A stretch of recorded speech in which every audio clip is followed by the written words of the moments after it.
Hello and welcome to today's video. This time we're going to be taking a look through my recent vintage pickups for the month of July 2023. So this included a little trip to Honiton, a couple of days in Penzance where I checked out all the shops, but most importantly it includes my haul from the London Paperback and Pulp fair. So sit back, relax and let's get to it.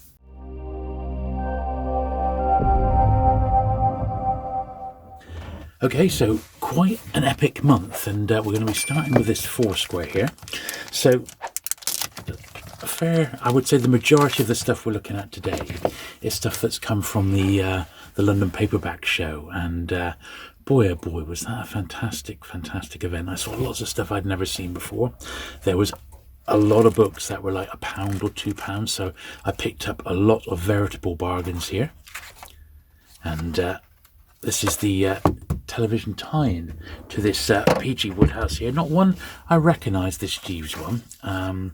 So it's got a little 60p in, so we shall get that one out. It is the reprint. I believe the first edition has got a different jacket of this one. But yeah, this has got the Ian Carmichael and Dennis Price's Jeeves and Wooster there.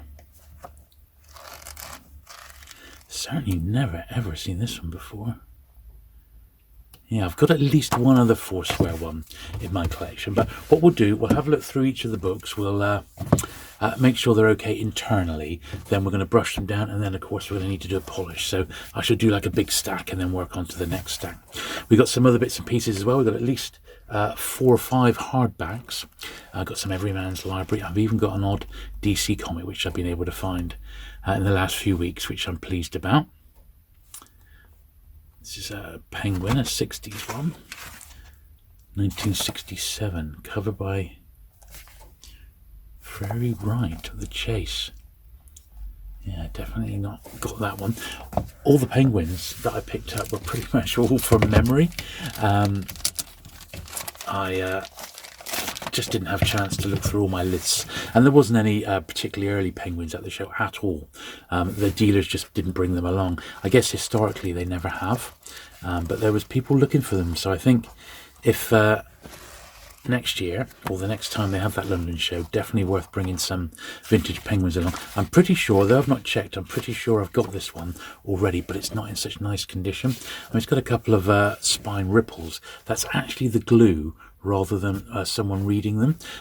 These early Foursquare books aren't actually that well made, and finding them in top shape is actually quite tricky, particularly if they're big thick ones like this. Got a nice cover there by Mortalman's, artist I really like, and he did loads for the early sort of Foursquare books. He really did stacks of them, so yeah, pleased to get that one, but that is actually an upgrade. Oh, this one, very pleased, because this is my next read, actually. I'm off, I've got some holiday coming up in about a week or so's time. As you watch this, in fact, as you watch this, I may already be on holiday, so haha. But this was my next read after watching my friend Steve's Keith Roberts dedicated video, and Pavane is his second sort of book. I've got parts of it in the Impulse SF anthology, but this was the original British printing of it, and it's a really nice one. So yeah, very much looking forward to this. This was off Dorset Bob. I think he had £6 on it, but he gave me a bit of discount because he's a good man. And I was speaking to Bob about this very book on the way back from London, and he said, you got to remember that originally it came in like 4 parts, and the 4, I think what happened when Keith Roberts made it into a proper novel, he changed a couple of the names, but he sort of changed the stories ever so slightly to bring it all under the one umbrella. So I'm very much looking forward to having this is like an alternate history one. It's published today by the Glance SF Masterworks, so it is in that range if you fancy it, but I really wanted to hold out, and that for £6 when the Glance Masterworks edition is like £8 or £9.99. I don't think there's any comparison. I'd much rather have that lovely 60s edition of it. This is another Foursquare little anthology, although some of these have got like, you know, £3.50, £4 on. You can actually pay that for pretty much any of this. It was all much cheaper in bargain buckets more than anything, or bargain bins. This is a little SF anthology, an ABC of science fiction. Yeah, 1966, a great cover. Let's look at the contents here. Look at that. Quite a bit in this one. It's got Jose Farmer. Yeah, look, lots of good names. You've got Wyndham as well. Some good stuff in that. It doesn't seem to be any particularly long ones. They're all very, very short, but I don't mind that at all. These sort of books which have shorter stories in are great to hop in and out of, I think, and that's why I love paperback anthologies, you know, particularly science fiction ones. So that's definitely going to benefit from a good cover clean. There's a few bits of like stickiness, like a sticker residue on that, so I think that will come up quite nice. It's got a great cover, isn't it? Personally, I always like a busy cover where there's like loads to look at. So you would hope that the artist, that's unlikely, you would hope that the artist had at least an idea of what was going on in some of the stories, so they could pull that cover together. Here's an odd Fontana that I bought. It's Agatha Christie. Got a couple of hers today. Do It With Mirrors. Virtually certain I've not got this one. Oh, please do not touch. Well, I am touching, so. I collect the Christies even in different editions. So this is the one from 1960. The first Fontana one's 1955. Wouldn't have had this cover. It would have been a different jacket. So some of the ones in Fontana had 2 or 3 jackets. Then they were re-released again when Fontana morphed into Collins. And then they had new jackets again, those lovely Tom Adams ones. So I am a sucker for the different Agatha Christie covers. Penguin here, Emma Latham. This is a photograph colour. Hilary Bedford did the cover on this one. This is a nice copy. With my penguins, this is from that store which had a load of penguins at £2 each. With my penguins, I try, particularly later ones, post 1000, to have them in a pretty nice condition. Not always the case. Sometimes they're rarer ones or ones I just want that I think I'll just go back and read, you know. But this one wasn't too bad at all for a 1967 crime title. Not perfect, but definitely okay. Just looking at a tiny little bit of a mark there. I think I might just grab the glue on that bit. It is only very, very minuscule, but I can just let's get the end of this screwdriver cleaned a minute. From last time I did a bit of repairs. I only need just a touch, just a tiny touch.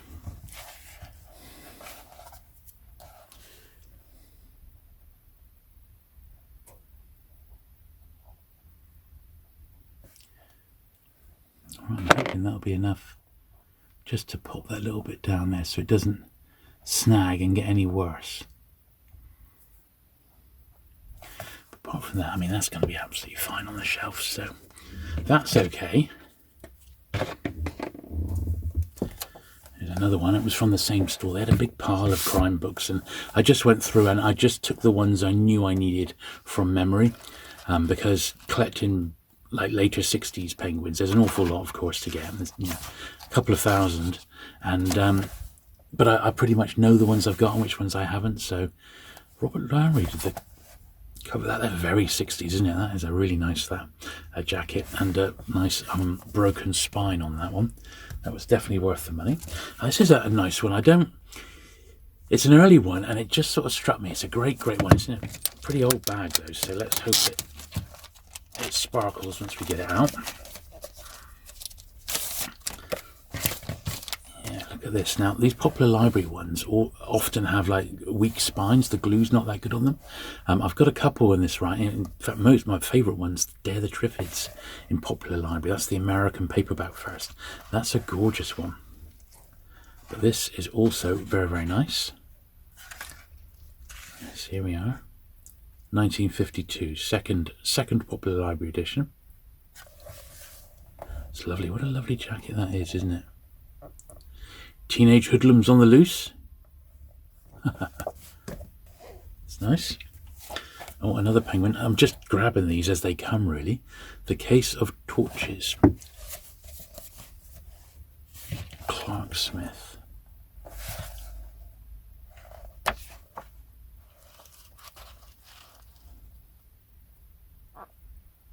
That's nice. It's the first of that one. Yeah, absolutely fine. I'll pick these up all day at that sort of price. Now, I've got quite a few of these science fantasies. I got these off Dorset Bob, and I picked up, I think, a pretty much complete run of all the ones which were sort of paperback format published by Compact.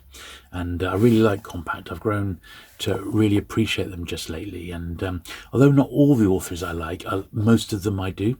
And there's some good stuff in here. Lots of Keith Roberts, Harry Harrison, there's some Michael Moorcock, as well as others. And it is basically a continuation of the Pulp magazine, but in paperback form. It's all by E.C. Tubb in that one. Second part of Plague from Space by Harrison. Cyril Bonfigolia. What a name. My friend Steve over at the Outlaw Bookseller, he's been... he knows a lot more about this sort of era, the new wave of the writers than I do. But I've been enjoying finding out and dipping my toe into some of these. New Worlds, of course, was the sort of the companion to this, and they also had a run in paperback form, which I may get round to at one point. Let's look at this one here, Kenneth Bulmer. Yeah. Now this one's got a little 60p inside. The good thing about these ones, because they're more like magazines and they are out there, a cursory look on eBay, you can pick up most of these for between £2 and £4. And if you buy a little job lot, a little run of them, even cheaper than that. So they don't go for a lot, but I do think they're worth picking up. You know, I really, really do. Yeah, good stuff. This was nice. I picked up a few pans at the London show. This was a Colin Wilson who I actually met back in the 90s.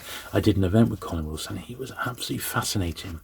His most famous book is The Outsider. That was the one he was always famous for. But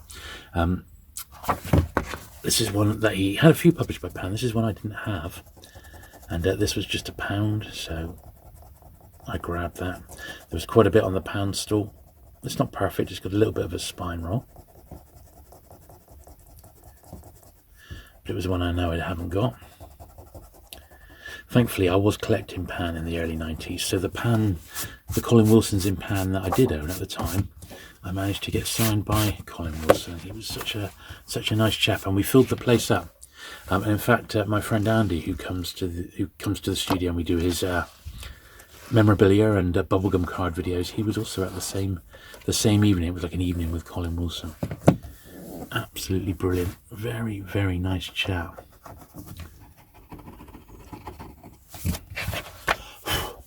There we are. So that just needs a bit of a polish now. There's a couple of marks on it, which I think would be all right to get off. But for £1, I didn't want to leave it behind. This one, I just really, really liked the jacket on it. It may not be the first edition. It might be a reprint, but I don't mind, because it's one I actually want to read, this one. So a couple of little marks on there, like possibly wax.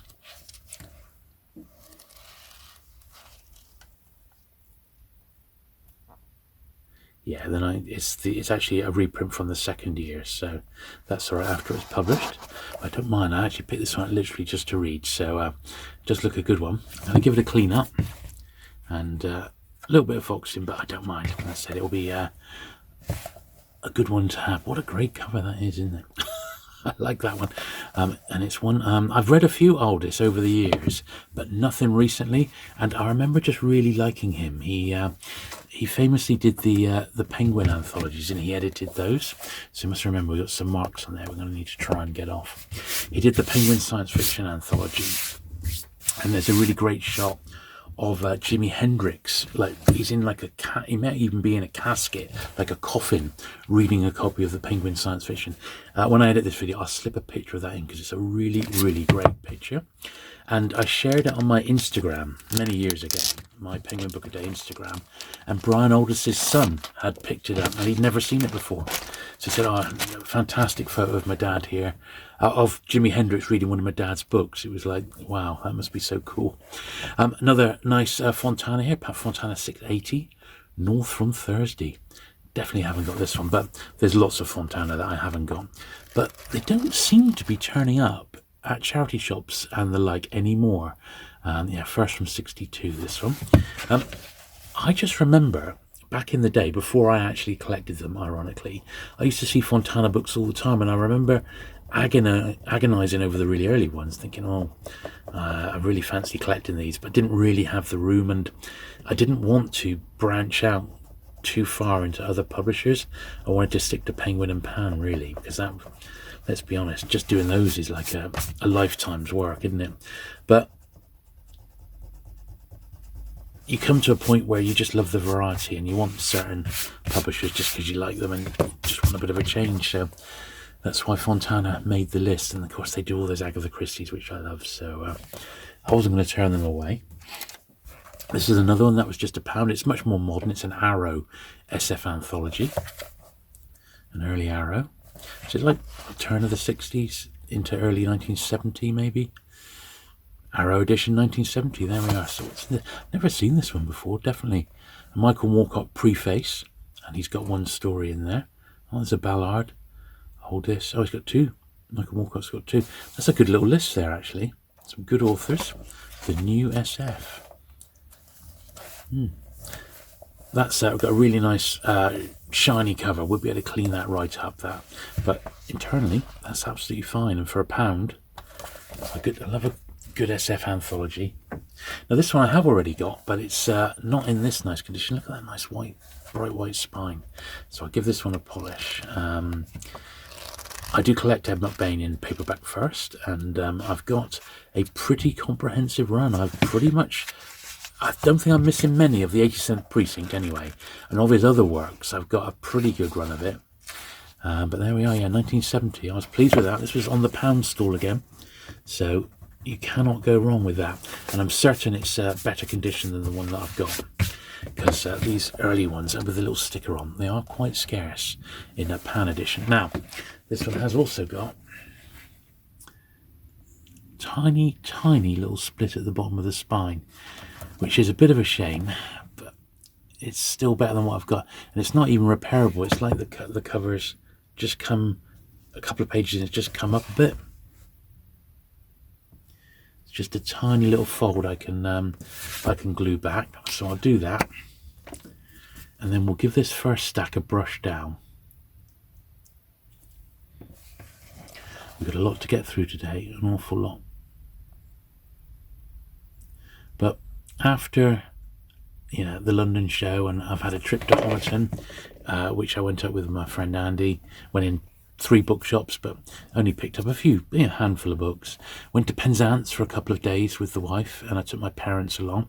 So I went through 7 charity shops and one antique mall, and picked up a few Penguins, which was good. So that's those done. And I think we'll do the one hardback because it's such a big one. I'd like to get it out of the way, really. So I picked this one up in Honiton. This is Finest Hour. It's a volume of the biography of Winston Churchill by Martin Gilbert, probably his most famous biographer. And this is one I didn't have. You see them online, and this was £15, this one, and there we are, 15. And when you see these now, they're often not in the greatest of condition, and secondly, because they're such heavy books, particularly this volume, but they're all pretty heavy in all honesty, they cost an absolute bomb to send in the post. Now, I want to rub on there, so what I tend to do, I grab some books, so I've got the right height underneath, like that. So now, when I fold that cover back, I'm leaning on something rather than it being sort of flapping in the wind, as it were.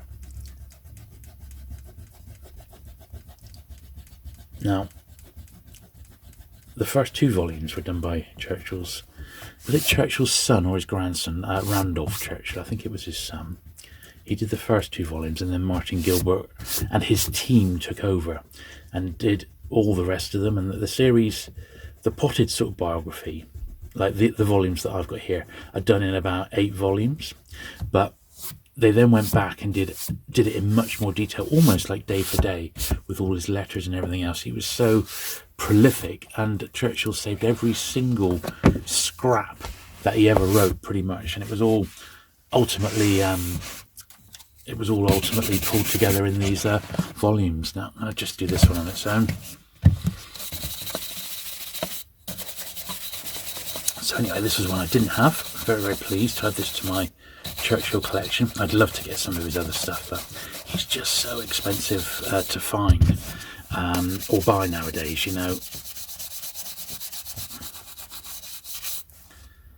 But I've got the main stuff. I've got the First and Second World War, and I've got some of his pre-First World War books now. I've got 2 or 3 of those, and a few spattering, you know, bits of speeches and that. But now, going onwards, I'd just be happy just to get the rest of his, the biography, really. Now, they've not, because this has come from a proper book dealer, they've done a pretty good job with the dust wrapper. So, for the time being, I'm not going to do anything with it. I'm going to leave it in there. They have done such a nice job with it. This was... in the bookshop at the bottom of the hill in Honiton. There's one halfway up. This is the one at the bottom of the hill, and they've got a Churchill section in their shop on the first floor, like a military history, then a Churchill section, and that was in there. So I was very pleased to get that, and well worth £15. Right, now that that's done, I'm going to do some brushing down.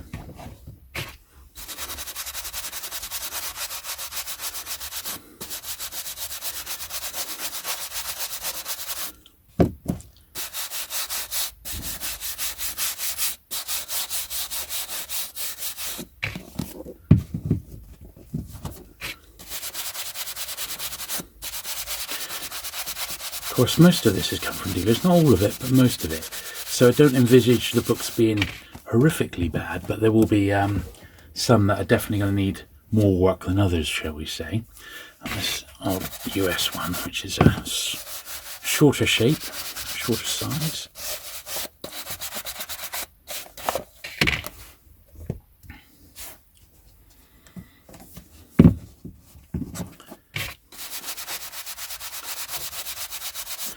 So, talking about the show then, I mean, my honest thoughts on it, wow, you know, I mean, it was really, really great. It's long, long overdue. Don't forget, I've been to a few before. This wasn't like my first one. And the very earliest ones I went to in the 90s were bigger than the one that we just attended. However, I think the dealers that were there had really good quality stock. I thought the prices were not unreasonable. They really, really weren't. There was... definitely bargains to be had. That £1 stall was besieged all day, and if I'd have been more adventurous, I might have tried to have dived in and really milked it, but I just couldn't really get near it.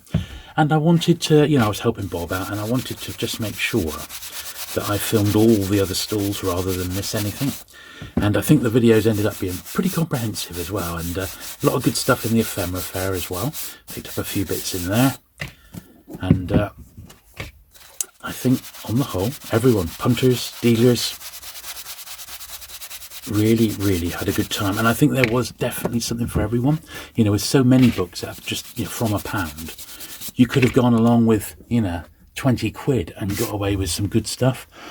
When I look at what I got for from the pound store, I thought, wow, you know, I spent, I don't know, I think I spent a tenner on the pound store, and I think I spent £30 on the £2 store, but that was after discount, so it would have come to more than that, and both stores gave discount.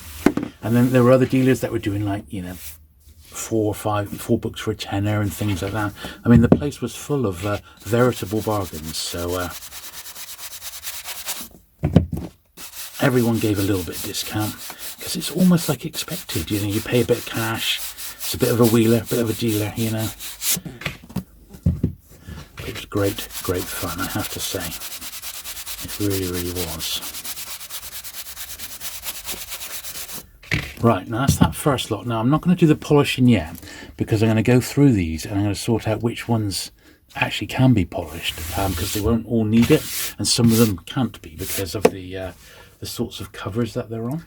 Right then, so a few more books. Now this is one that I actually picked up in Penzance, or was it Honiton? No, this one was Honiton actually. It was from another dealer, and this one's got some marks on the inside cover again. It's got a bit of a ripple.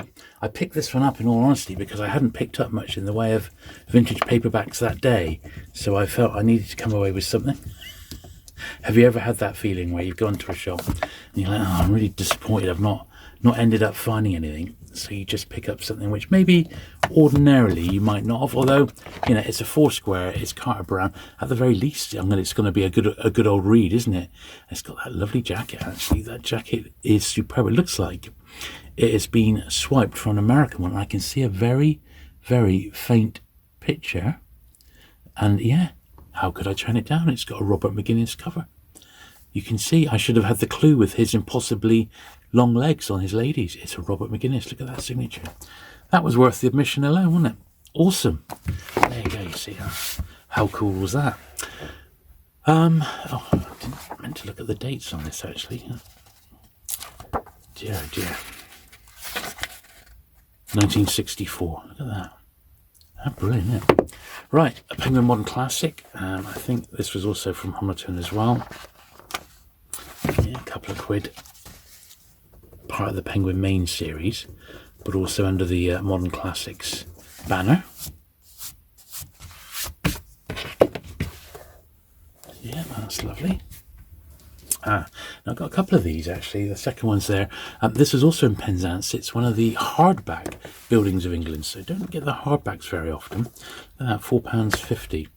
Now let's take the dust wrapper off first of all. There we are. You don't often see these in hardback. Now the person who put this on hasn't actually done a bad job of the dust wrapper. It doesn't quite cover the entire book, but the dust wrapper does feel, the dust wrapper protection rather, does feel a bit old, like it's been on a long, long time. So I'm going to tease it off. I'm going to have a look and see what the actual jacket is like underneath. I think this particular one, yeah, if you have a look at that jacket, I suspect that that plastic jacket has been on quite a long time, you know, like many years, so I think it's better off without it. Now let's check inside first of all. So we've got a bit of rubbing out to do. 1966. I do like the Buildings of England series, but the later volumes, which are much bigger than this, the big thick tomes, are very expensive to collect. But the early ones, I've got that original sort of penguin charm that I love so much, and they appeal to me much more than this size, than the bigger later volumes, you know. A little bit of dust down the rails, as they say.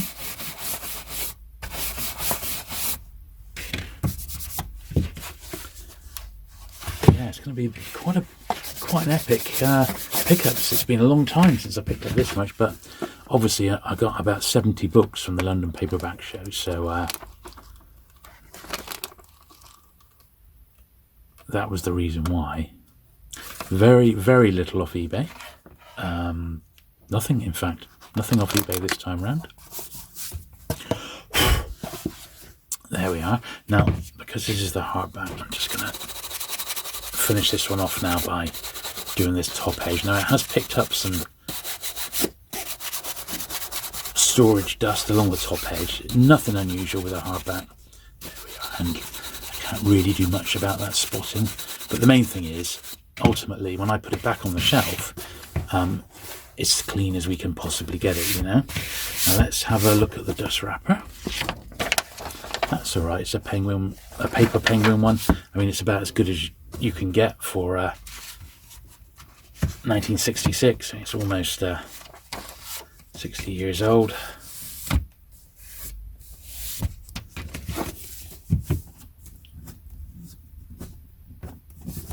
There we are. Yeah, I really like that. That's a really nice one. They are a great series to collect. Most of these that I've picked up 2 hardbacks. These are the first 2 in hardback I've ever had.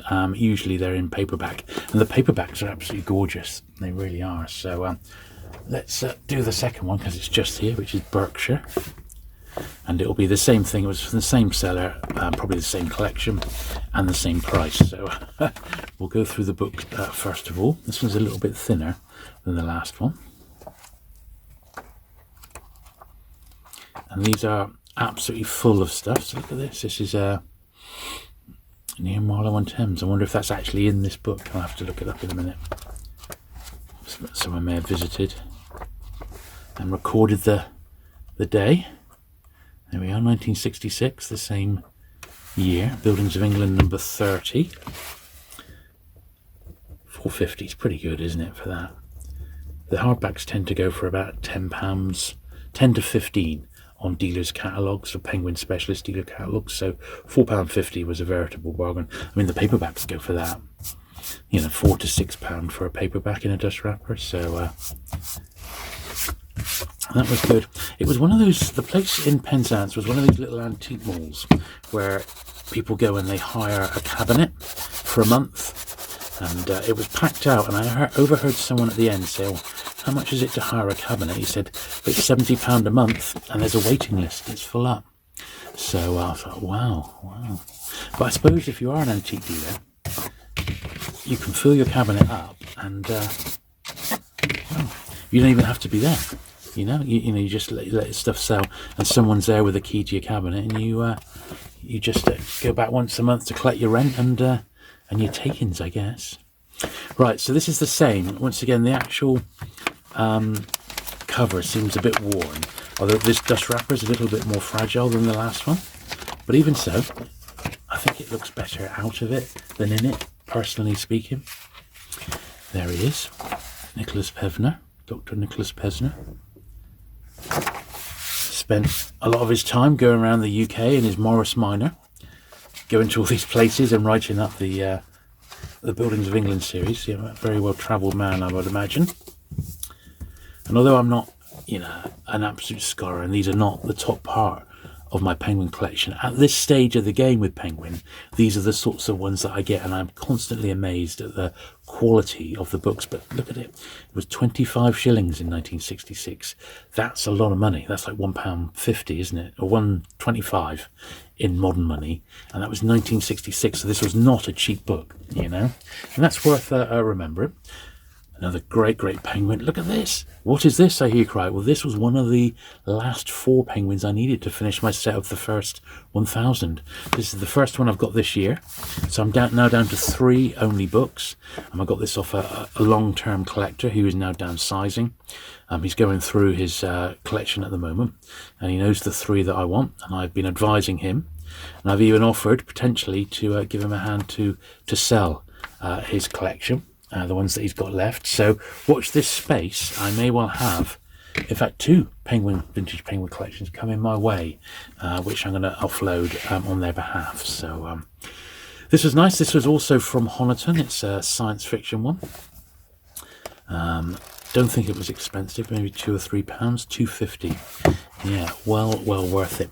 This era of Penguin science fiction from 68 to say 78. When they've got these black and purple covers, the black and the penguin, the purple penguin with the science fiction logo, very much I think are hot at the moment, and the prices on these are going up. Obviously, the top authors like J.G. Ballard, the Philip K. Dicks, people like that, Harry Harrison's ones from that era seem to be expensive, but these slightly second tier authors, maybe not so well known, still very much sought after, and I think people are collecting Penguin science fiction literally in its own right. So yeah, worth keeping an eye out for any of those. And I did pick up a few lower grade ones which I didn't have at the London show, which we'll have a look at in a minute. Now, also in Honiton, I picked up these just a handful of Everyman classics. Now, with the Everymans, I only like them with a particular style. So that, like, this book would have come out in maybe 6 formats. There would have been a really deluxe one in leather binding, and like 2 or 3 editions down would have been this one. These generally all date from the 20s and 30s, sometimes slightly earlier. So let's have a look at this one. Let's see if it's got a date in it. They don't all have, because they reused the bind-ups. This one doesn't appear. This one actually came out in 4 styles: cloth, flat back coloured top, leather round corners, gilt top, library binding in cloth, and quarter pigskin. Well, all mine are in this format, so I want them uniform. And I picked up 3. They were £3 each before discount. Not the greatest of titles, but at the same time, £3 each was a good price for these. There are, in this format, about 700. There's no way I'm going to get them all, but I wouldn't mind if they're cheap and I come across them, I pick them up. The author I'd really like to finish in this format is Charles Dickens. They all came out, all the novels anyway, and these are just really, look at them, they're really gorgeous. They're small, they're sort of paperback size, but in a hardback binding. And this is at least a 100-year-old book, you know, and I think they look great. And when you've got a few of them with this sort of gold edging, they look gorgeous on the shelf. They really do. They're proper antiquarian books, and they're amongst the oldest books that I actually own. So, yeah, very, very dark and spine. That's 100 years worth of dirt there. And even my brush is not going to do much in the way of getting that clean, but I'll pop that with a little hardback shelf there.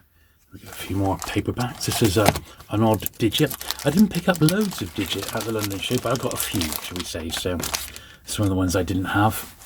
Kenneth Bulmer of Earth Foretold. A little bit rough on reflection, you know. I've been a bit spoiled with all the stuff that I've got from Bob lately, but even so, it was nice to get a digit that I didn't have. Once again, this is a publisher I think that's getting a lot of attention lately.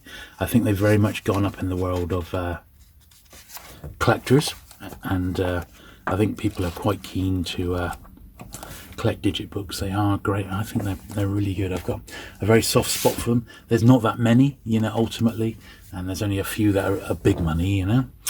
Here's a few more science fantasies. Number 78 here. This one's got a cover by Keith Roberts. The Day of the Doomed King, of Brian Aldiss. This one's got a little bit of a ripple on it. Not unusual with these, but it has got, look, it's got the original flyer inside. Look at that, November 65. Very, very nice tight copy, that one. Wow. Bob's stuff is so good, isn't it? It really is. Here's a Science Fantasy 81, Ballad from a Bottle. Hugh Simmons. Another Keith Roberts cover. The climax of Harry Harrison's great novel, The Plague from Space. So John Harrison in there as well. 130 pages in these. This one's a bit more sort of supple, as it were. Good stuff. Nothing to do with those. They are gorgeous. Here's a slightly later pan that I didn't have. X701, The Assassins. This was off the pound stall. 1967. That's nice. And these four I got from the Ephemera Fair in London. So this is Paddington Bear. Very famous UK character, Michael Bond. These are Collins Colour Cubs. So Collins always published the Paddington Bear books. There's a few in this series. They got 1, 2, 3, 4 listed on the back. What have I got? Paddington Takes a Bath, yeah. Paddington at the Station. I haven't got that one. Paddington Goes to the Sales. No, I haven't got that one. Paddington's New Room, got that. So there's a few in this series by the look of it, but I think these are little mini adaptations or adaptations of the TV series, using the same sort of art style. They're great. Really, really like these. The lady at the Ephemera Fair let me have these for £2 a pop. I've got some other Paddington TV series stuff in my collection. Really nice sort of storybook stroke gift book. It's like a British Annual, but it's a bit bigger. It's absolutely really high dimensions on it, and there are some other books as well, some quite obscure stuff like activity books and colouring books and things like that. Don't expect to get those very easily, but when they do turn up, they're not expensive. It's just a case of being patient. But for that BBC show, there was a bit of merchandise. There were jigsaws and bubble baths and you know, all the sorts of things. I think there was a thermos, lunchbox and thermos. Definitely toiletry sets. There's lots of tying bears, actual teddy bears, which I wouldn't collect those, but the books, there's a few books, and when I see them with the TV series cover, I definitely try to pick them up. The entire series is due to be re-released on Blu-ray. I know the chap who's working on that at the moment, but some of them they haven't actually got in 16mm. They haven't got the originals. They can't find them, so there's a bit of a search on for a few episodes in that original format. They're all out there, but I think they're trying to find the original film prints, and some of them have gone missing. Can you believe it in this day and age, eh? It's got a bit of writing inside, but I won't mind too much. You sort of expect it now and again with a kid's book, or a book aimed at youngsters. But I have a soft spot for this sort of stuff because I watched it when I was a kid. Like this, Will-o'-the-Wisp. They did have, the same store had a couple of Will-o'-the-Wisp books, but I was pretty sure I already had them. So they just need a bit of a polish in a moment. This one I have already got an absolutely mint penguin one. It's mint and red. This is picked up simply to take on holiday to read. So I'm going to be reading the first Deathworld book, and I'm certain when I come back, hopefully not when I'm over there, but I'm going to want to read volumes 2 and 3. I'm sort of half prepared that when I read this, I'm going to want to, because it's so thin, I must read volume 2 and 3, but I'm going to pace myself. As I said, I've already got this one, but yeah, this is coming with me on holiday, along with Pavane. And last one before we give a brush off. This was nice. This was off Mark Velderman. This is an American one. Very, very nice dealer. He was over from Belgium. And Mark, once again, he gave me a bit of discount. I bought 3 books off him. So what's he got? Dell Books number 977. First Dell printing, 1958. Cover art by Bob Maguire. Robert Maguire, right. And he had £10 on this before discount, so I probably got it for about 8. Yes, it's a classic cover. Alfred Hitchcock's New Screen Through. So it's Vertigo, but it's not the classic like film poster of Vertigo that you're probably familiar with. But even so, how often are you going to come across something like this in your normal travels, you know? There we are, First Dell, 1958. I like Dell as a publisher, I really do, and although the spine's got a bit of wear, it's a rare book, this, so I was very, very, very pleased to have that. That's going to go up on display with my other Dells. Excellent, right, let's give these a brush now. Bring them all back. Okay, let's do these little Paddingtons first of all. Give these a brush.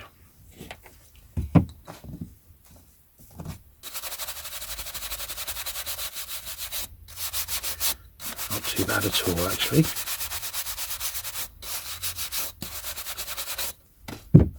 Yeah, they're okay. We got some. That one's a different size, so we'll leave that for a moment.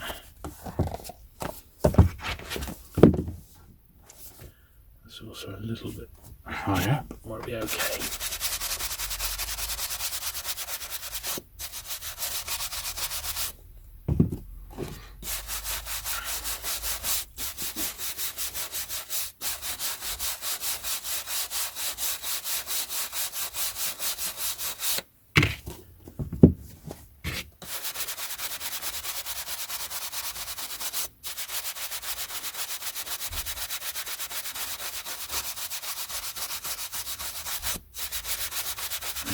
Looking good.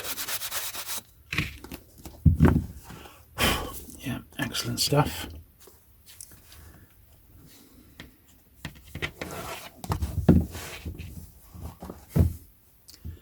Now,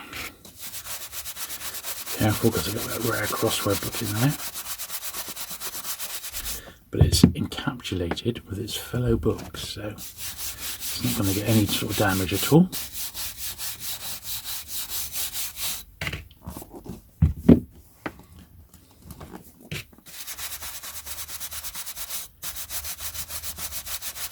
Yes, I have high hopes that my friend who got me the crossword book is going to be able to find the other 3. That would be hopefully good news.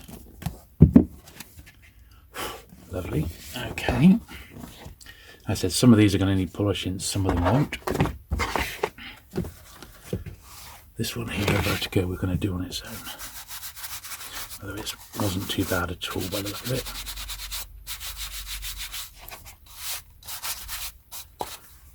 Excellent, that's that little wedge done. Okay, so this is another one of those ones which was a cheap penguin. It was £1 or £1.50, something like that. It's one I haven't got, at least I don't think I've got it, and it was a Penguin Science Fiction.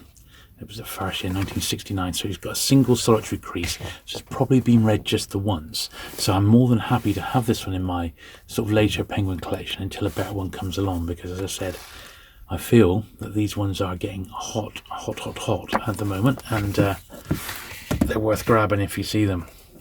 This one, I'm pretty sure I haven't got this one. It's a reprint cover. Once again, it was only in the pound box, so I didn't want to leave it behind, really. With Christie, I am picking them up in a different edition, so it's got £2 inside. Pretty sure it was just £1 though.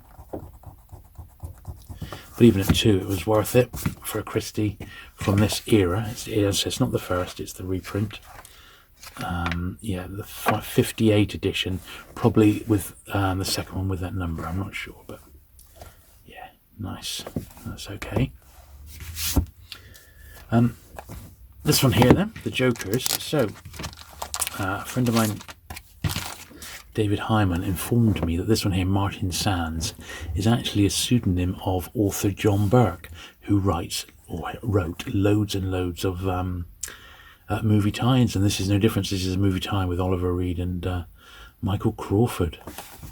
Not a film I've seen, but I like both those actors. There we are, 1967. Nice copy of that. That's a nice copy. Pleased to have that. Here's another little American one. This is the only Dell mapback that I picked up. Mapback 144. The White Brigand, with the famous map on the back there. The scene of the crime, as it were, often, or the scene of the adventure. The only thing with mapbacks, they are abridged. So often you don't get the full story. 1937. Yeah, you often don't get, and that's worth bearing in mind. So if you're, a purist, you may want to bear that in mind, that you may not get the full thing. But if you like them for the lovely sort of airbrushed covers, and then the really nice maps on the back, which is why I buy them, then you got nothing to worry about. And I've got a fair run of these. Haven't picked up many. It was funny, at the last paperback show that I went to in London, that was when I picked up a wedge of Dell mapbacks. There must have been a stall I picked up about 15 off, and they were like £3 each, or 4 for a tenner, something like that. And I was really, really pleased to get those. This was also an upgrade. This was from Dorset Bob. I have actually already got this one, but my copy was much worse than I thought when I actually had my Jose Farmers out recently. He's an author I'm trying to collect, like Harry Harrison, in American paperback first, and I've got an awful lot already, but there's still so much because he was so prolific. So very pleased to have this one. Yeah, and it is in much better condition than mine. It's a bit of tanning, a little bit of sun fading, but not too bad at all. So typical Bob quality, which is generally excellent. Here's a digit. You don't see these very often, and I haven't, in my digit collection, I've not got a lot of this sort of stuff. I just haven't. These are ones that are much more in demand. Sort of the how can you describe it? Not sleaze titles, but like, sort of crime, really. Like British hardboiled crime. Quite scarce. And an early one, for sure. Number 310. Not in the greatest of shape, this, but, I don't think I've ever seen one before. Ever. Not even online. The Guilty Bystander. Yes. Much more common now. A little pan here. Let's see, this is in the cheap box. Arcada and Phil G385. Yeah, I haven't got this one. And it's funny because I go through my pans and penguins so regularly, you sort of know which ones you've got and which ones you haven't. So 20p inside. So a lot of what I picked up at the paperback show was done from memory. Even though I've got, comprehensive lists on my phone, I didn't really use it, ironically.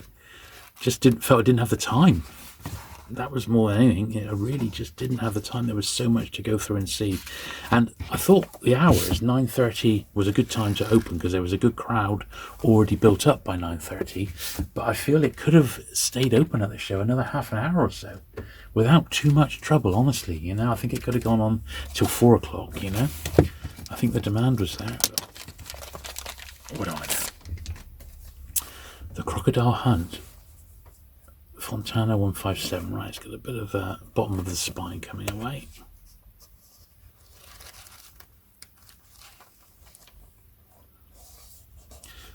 Oh, Mrs. Hellhund from Sidcup. 1957, yeah. So you do sometimes see this where the Fontanas have got like a reinforced spine there and the covers get stuck to it, and this one's just coming away, so I need to slip some glue into that little trench there where it's coming away, and that's where my screwdriver can be quite a handy thing to have, because you can target it right where you need it, like that. Well, not quite as accurately as I was hoping. There we are, let's slide it in. But once you've got the wedge in, you can sort of just push it in where you need it and then slime it along.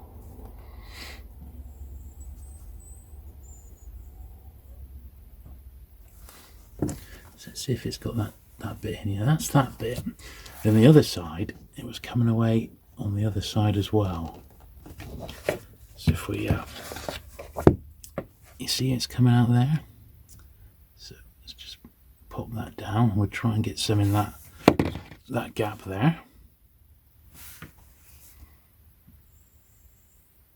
There we are, and smear it along.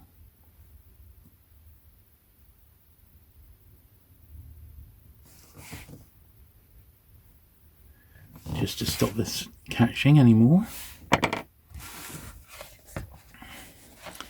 Pinch it together so it's going on a flat surface.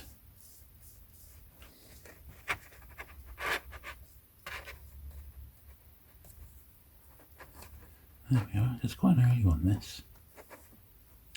As I said, these aren't collected the same way I collect most publishers. People aren't trying to get every single Fontana, at least not that I know of. They just stick to the big names like Christie and people like other crime authors. They don't tend to buy all the different ones, and consequently a lot of these are going by the wayside. They're just not being collected. So that's why I like to do it, because as you know, I collect by publisher as well as authors and that. This was good. I remember loving this as a kid. I liked all the original all the 80s Superman movies and the 70s one. Really, really great. And Christopher Reeve was so good. And this one with Richard Pryor, comedian who I also really like. So I probably read this back in the day, but I haven't got a copy now. Let's look at the pictures. It was great, wasn't it? Didn't it have Robert Vaughan in? Yeah, there he is, look. I haven't watched this one in years. It's so good. It really is.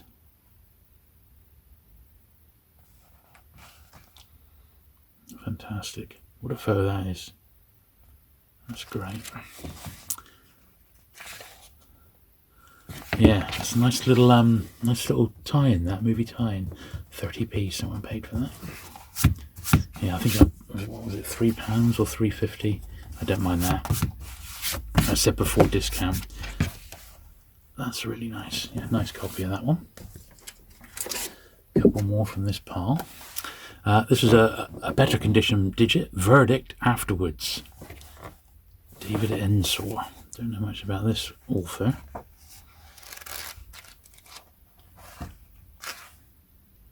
(1960). Another one on the old digit list.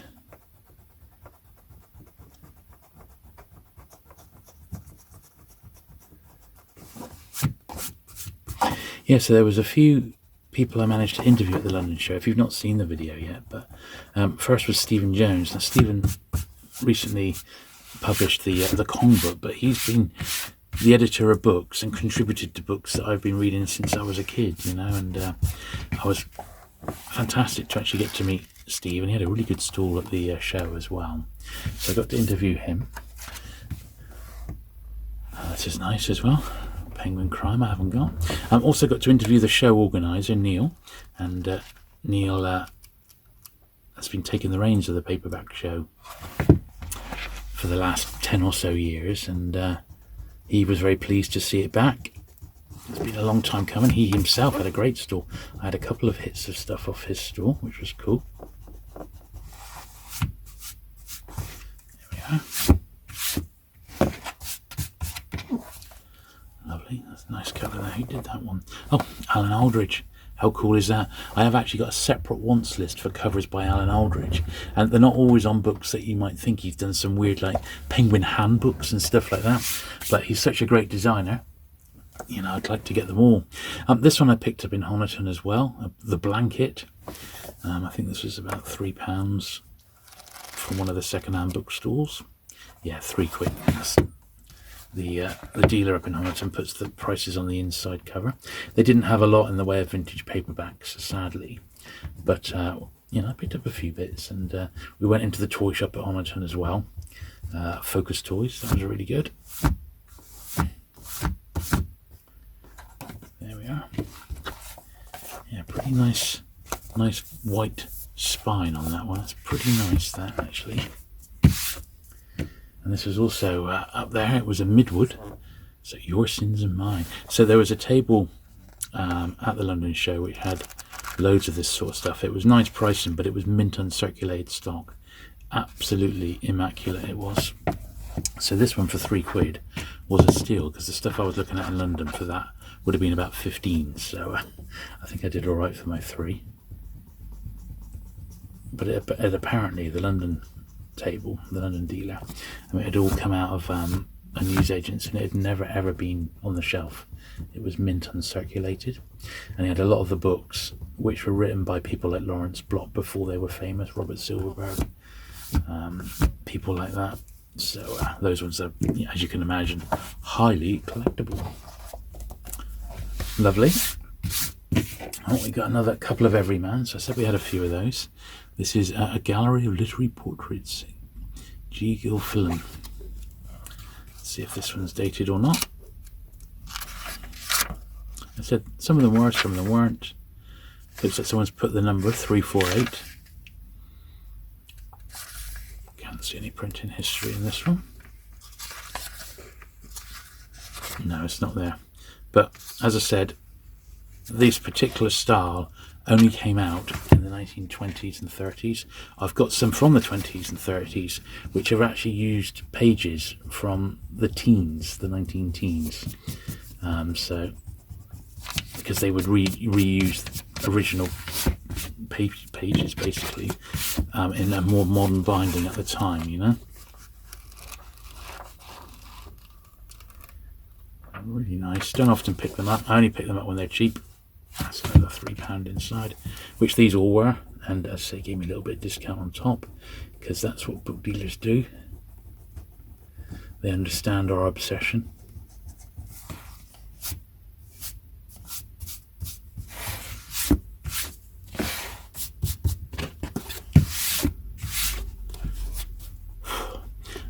Little marks on the front here. I'm just going to give them I don't want to really rub the boards too much. Just see if it does make any difference. Not really. A little bit of mark, but the spine's lovely. That's really important. So give the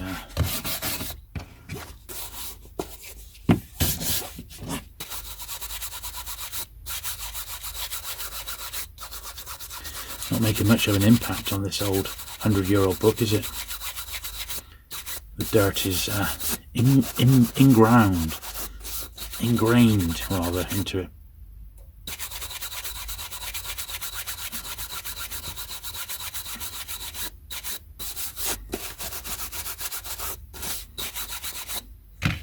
Oh, it looks a bit better, I suppose. Looks a little bit better. Look, we got one more of these. A slightly later one. It's got the red binding, but it's got the same gold spine. The 15 Decisive Battles of the World. Sir Edward Creasy.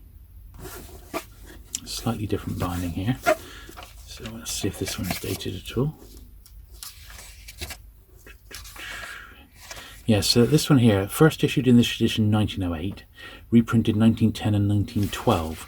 So you could surmise that 1912 is when this one dates from, but it may be a later binding where they've just used the original pages, as I said. So you've got to really, there are a couple of websites that help you identify Everyman's, and I do have a full list, and they also published their own guide, which is great. I've got it, but it only goes up to a certain point, but it does cover all the ones in the period that I collect.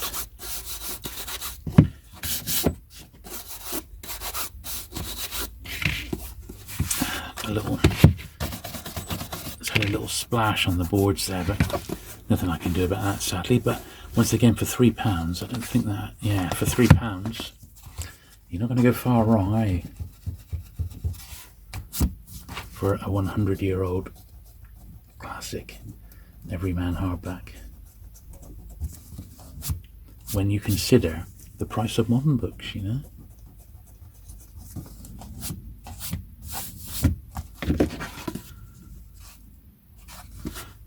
There we are.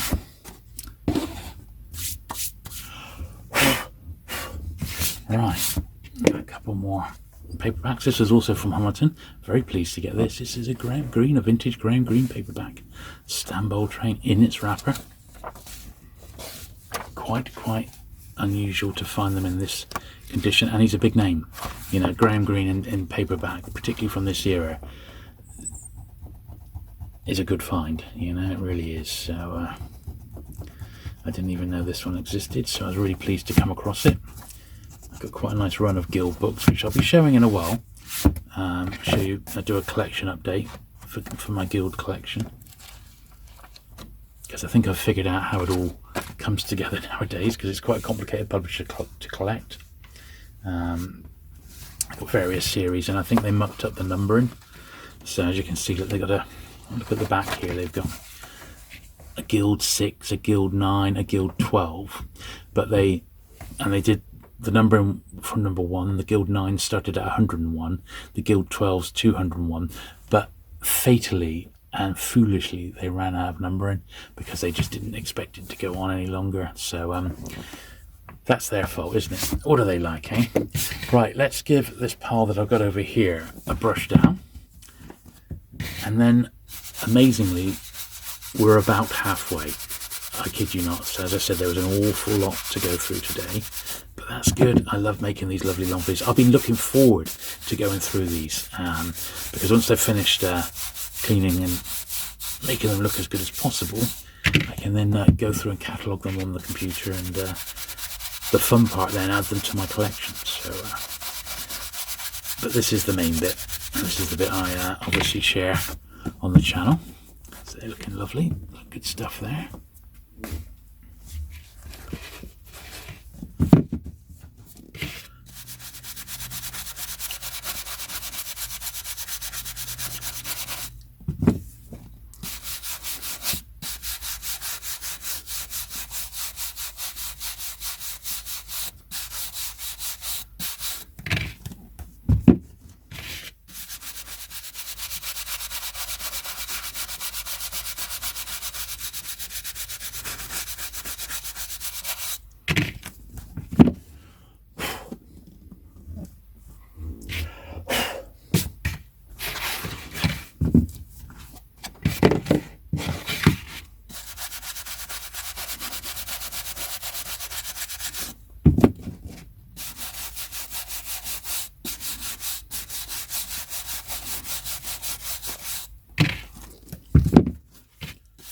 Right, time for me to take a little break as we're halfway through.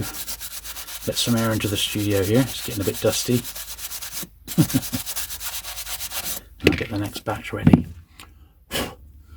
Okay, pulling the camera out a little bit now. You may have seen recently on the channel, in the last sort of month or so, I've been starting to pick up these DC 100 page super spectaculars, and I've only got one in the last sort of 6 weeks or so, and it is a really nice one, the DC 20, which is this Batman one. Now I've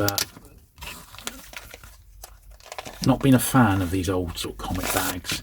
As you can see, this one is very much yellow. It's probably been in the bag this comic for quite a lot of time, many years probably, and who knows what the board is, so I use these for recycling, these sort of older boards. Now this is, on the face of it, a really nice sort of flat copy. The only sort of thing surface wise is you may not be able to see it there, but there's like a tiny little bit of sticker residue, which I'm going to have a go to see if we can get that off. There's the back cover there, and when I've finished the set of all the original DC 100 page Super Spectaculars, I'm going to go through and do like a dedicated video looking at them all in detail, and then they go on to the main run series. But if I can pick them up in this sort of condition, I shall be over the moon.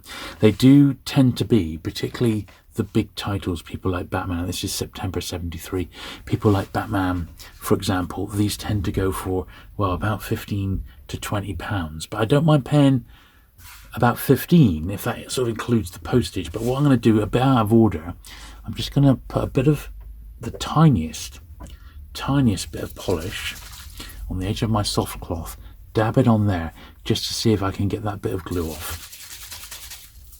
So a bit of an experiment. So I'm not going to stick it straight on the comic. I'm not even going to put it on wet like that. I'm just going to soak it in a bit first. So we're just going to get a hint of the polish on this bit, just to see if it does make a difference.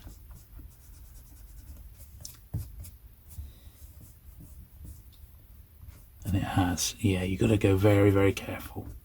But I think that was enough. It's taken that surface layer of polish off. Got to tread very, very carefully with paper like that, so that's what I did. And then I've got these bags here. These are Myla bags. These are the collector line ones from Justin Ebbs. I really, really like these. I prefer these, in actual fact, for these particular thick books, because they've got lots of give either side. So you couldn't get Golden Age in here. They would require different bags, but Silver Age is absolutely fine.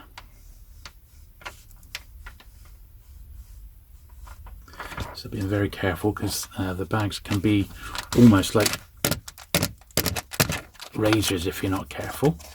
So let's get it nice and centered if we can. So the 100-page Super, it's just a reprint title, so for the age of the comic, they don't go for mega money, because, as I said, they're just reprints, they're classic reprints. But it's a cheap way to read stuff like, The Origin of Two-Face. That's probably a several £100 or dollars comic, that one. So to get it in this format is, well, this is the way to do it. It's quite cheap, and that's the attraction of these. It's got a really nice spine on it there as well. So just an odd one. Just an odd comic that we had to go through today, and I think that's a really nice one. That, so yeah, there we are. You want to be able to see what we're dealing with here, don't we? So the big lie, the art of political warfare. Well, bit of that going on at the moment, isn't there? But this is during the Second World War, how the Allies fooled the Nazi high command. What a nice jacket that is. That's really detailed, isn't it? Look, Taylor, right down the bottom there, quite small. That's a really nice little jacket, that.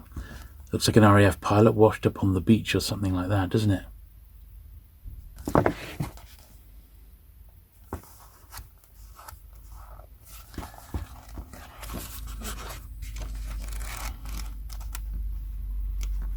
Yeah, pleased to get this.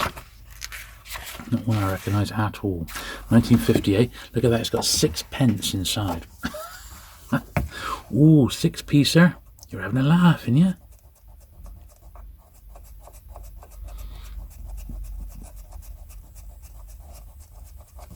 There we are, look at that.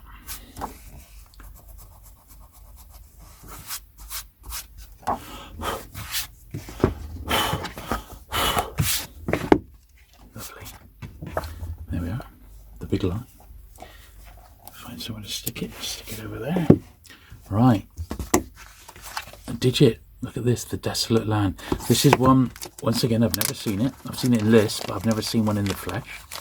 It's one of those ones which sort of crosses into the world of horror here. Eric M. Livesey, the novel of a blood-chilling world of the future. Yeah, look at that. Got a bit of a salamander running up his face there. It's a nice copy, nice unbroken spine. I don't find many digits in this condition anymore, to be honest. So 1964. Yeah, not bad at all, that. I was pleased to get this one. So this is one of those great, in fact you could almost call it a classic Tom Adams cover. Not particularly rare, but for some reason I just didn't have one in my collection, and so I collect these in any edition. I just want the best sort of copies, if you know what I mean. I'm not fussed about having firsts for these Agatha Christie's.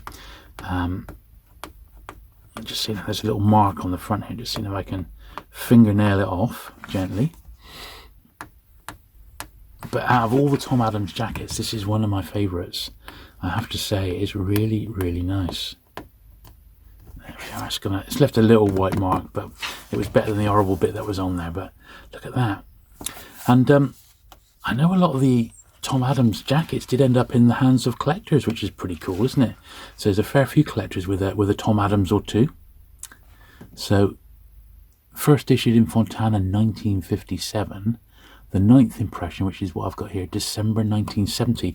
So Tom Adams didn't actually start doing jackets for Fontana until the late 60s. So this is probably quite an early printing of this, if not the first printing, with this lovely sort of iconic cover. Is that a wasp or a hornet? Don't know. I think it's probably a wasp. Whatever it is, it's a great, great iconic jacket, and one I really love. Here's another one of those penguins, 2579. Henry Slessar. Enter murderers. You're invited to a revenge party. Yeah, see, it's a photograph cover, Richard Crumey. I'm not so much of a fan of these ones. I'm not. It's just all the publishers were doing it around this sort of time, and it's just, you know, Penguin were following the trends. They were under Tony Godwin was in overall control, and he obviously made the decision. He said, you go with the trends, as it were, you know. So that's what they did. But even so, now this was unusual. I took a chance. I was like, once again, it was in the pound box, so it's pretty beaten up. PC Ren, Beau Geste, and it's Pocketbooks number 35, and I think it's Pocket USA rather than Pocket UK. Obviously, it's a beaten up old one, probably the worst condition book that we're going to see today. But you just don't see these in the UK. It is as simple as that. So we may have to do a bit of a number on this. Let's have a look. Well, the spine seems intact. Some of the covering is coming away, the polythene jackets. And it's not a first, I don't think. No, this is the reprint from 1947.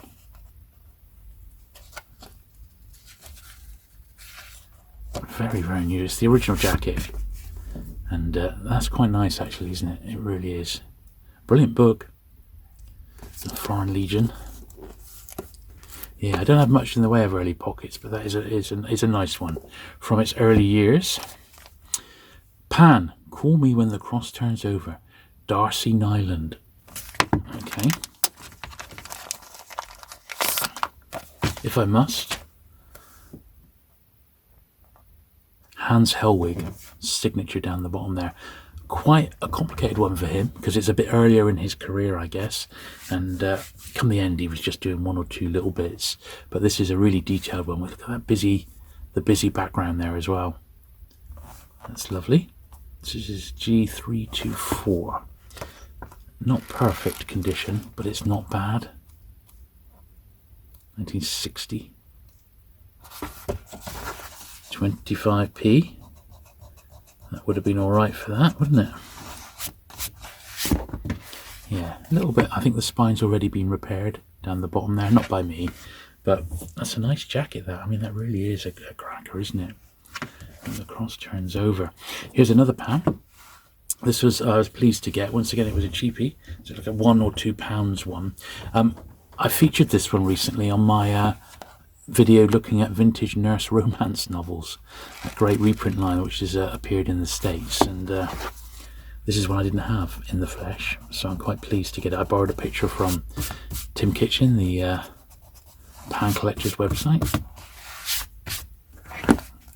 There we are, very nice. Very nice. That's lovely.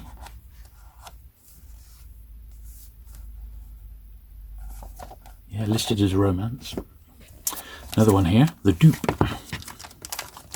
I didn't do too bad with pans this time round. Robert S. Close, G465.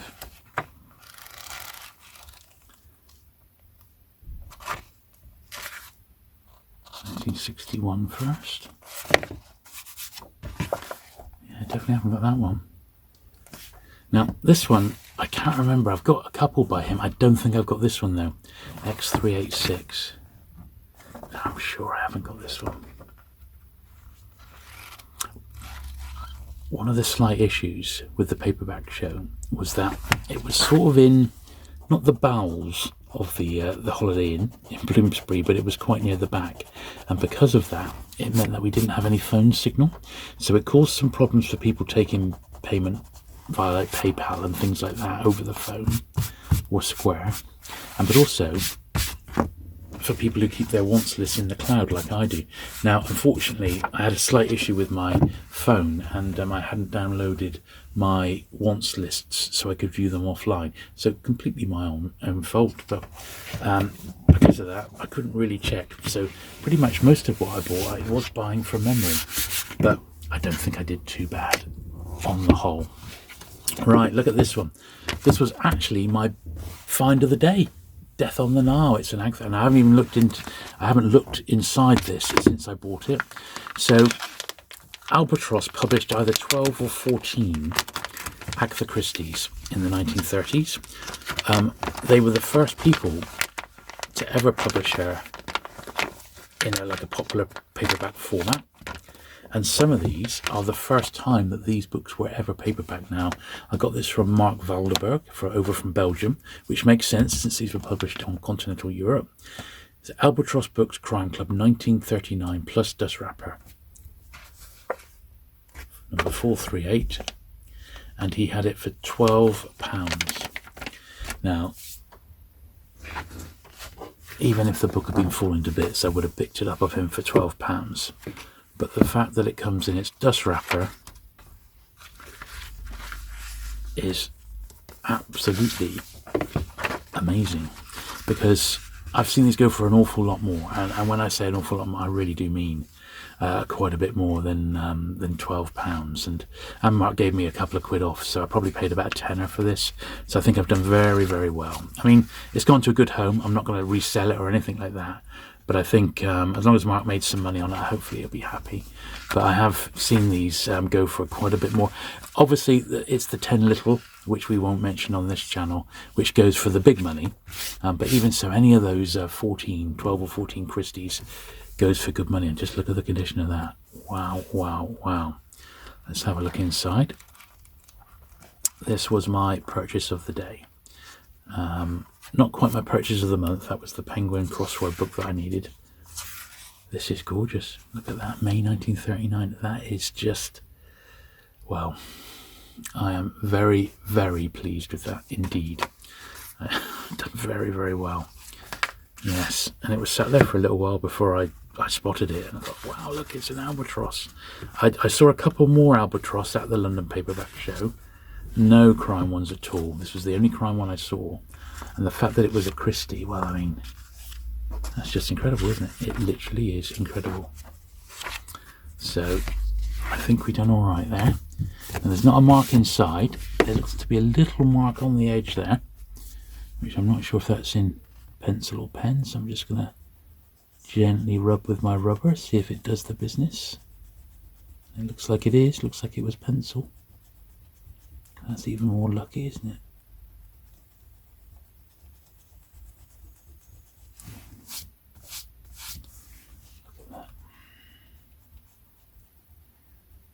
Wow,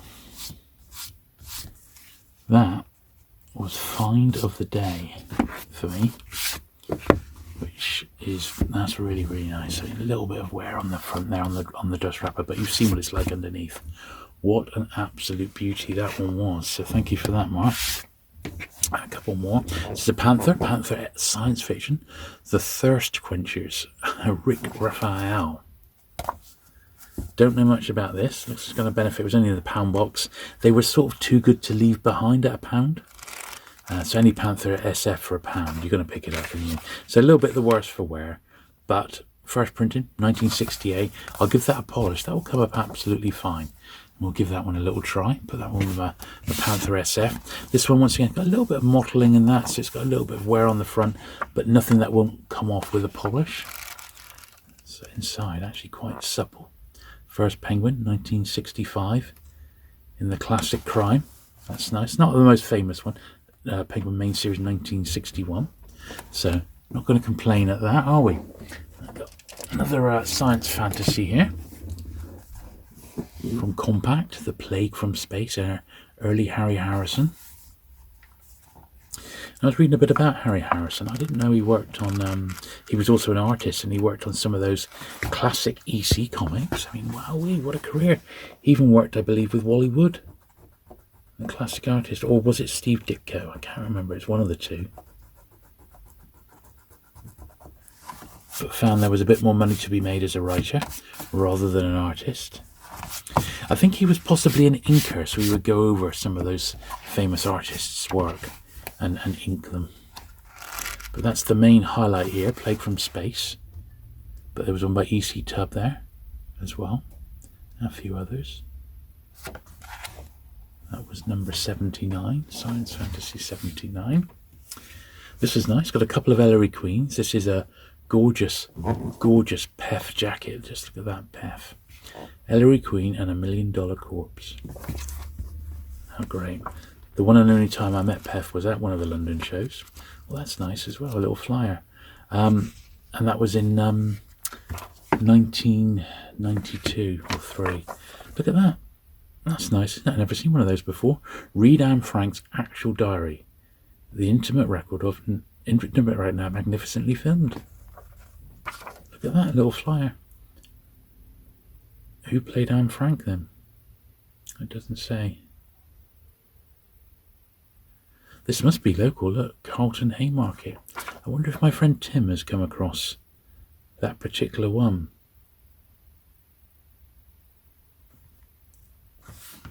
How nice. I shall pause and take a little photo of that. Yeah, not sure if my friend Tim's ever come across that little flyer, but that's the book I found it in. So that's the book I shall keep it in for now. Another Ellery Queen. There we are. That, The Virgin Heiress. Another Pef cover. Very, very nice. Look at it. He does do his women. Fantastic. Yeah, so that was a bit of a bonus there, wasn't it? A bonus little find. This is in the £2.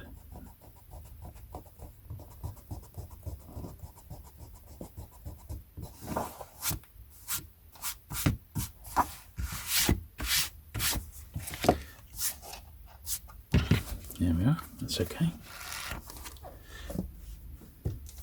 Another one of those cheap Penguin SF titles. Not sure I got this one. Number 2778. The Reefs of Space. Frederick Poole.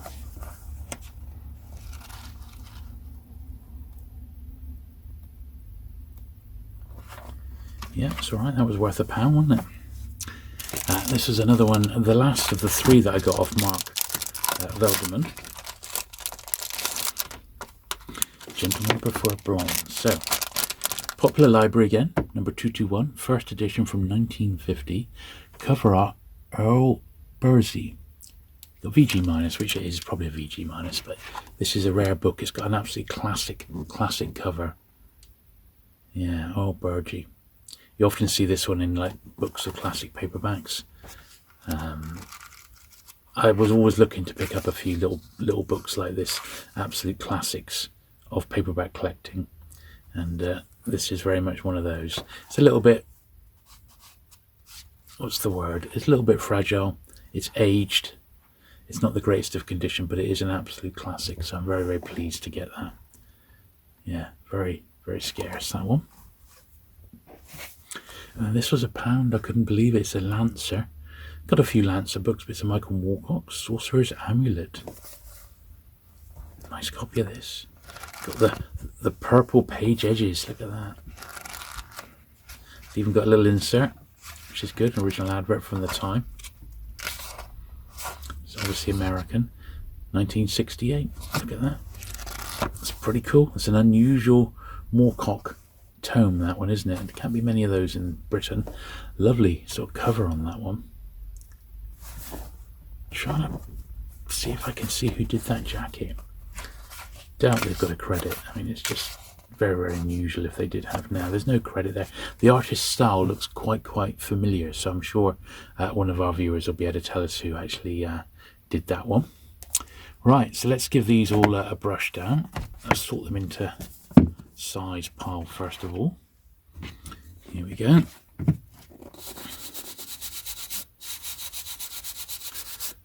God, a lot of dust coming off these.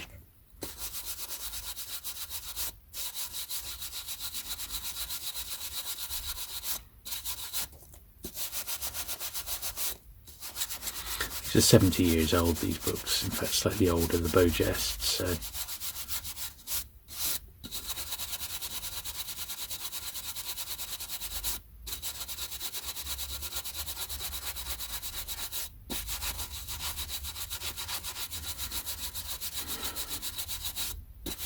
Wow, loads, but not a bad thing.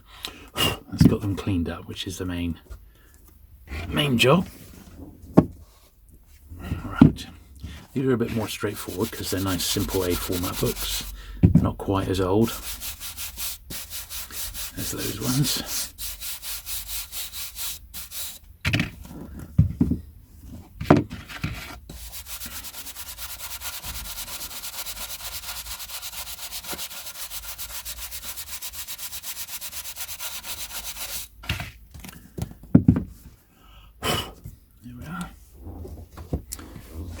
There.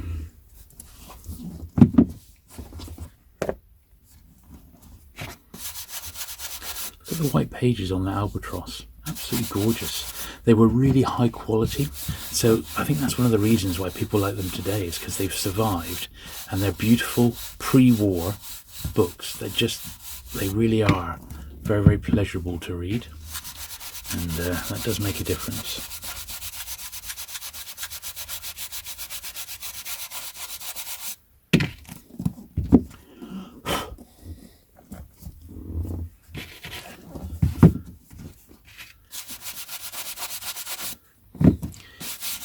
Yeah, none of them are actually too bad, which is good news.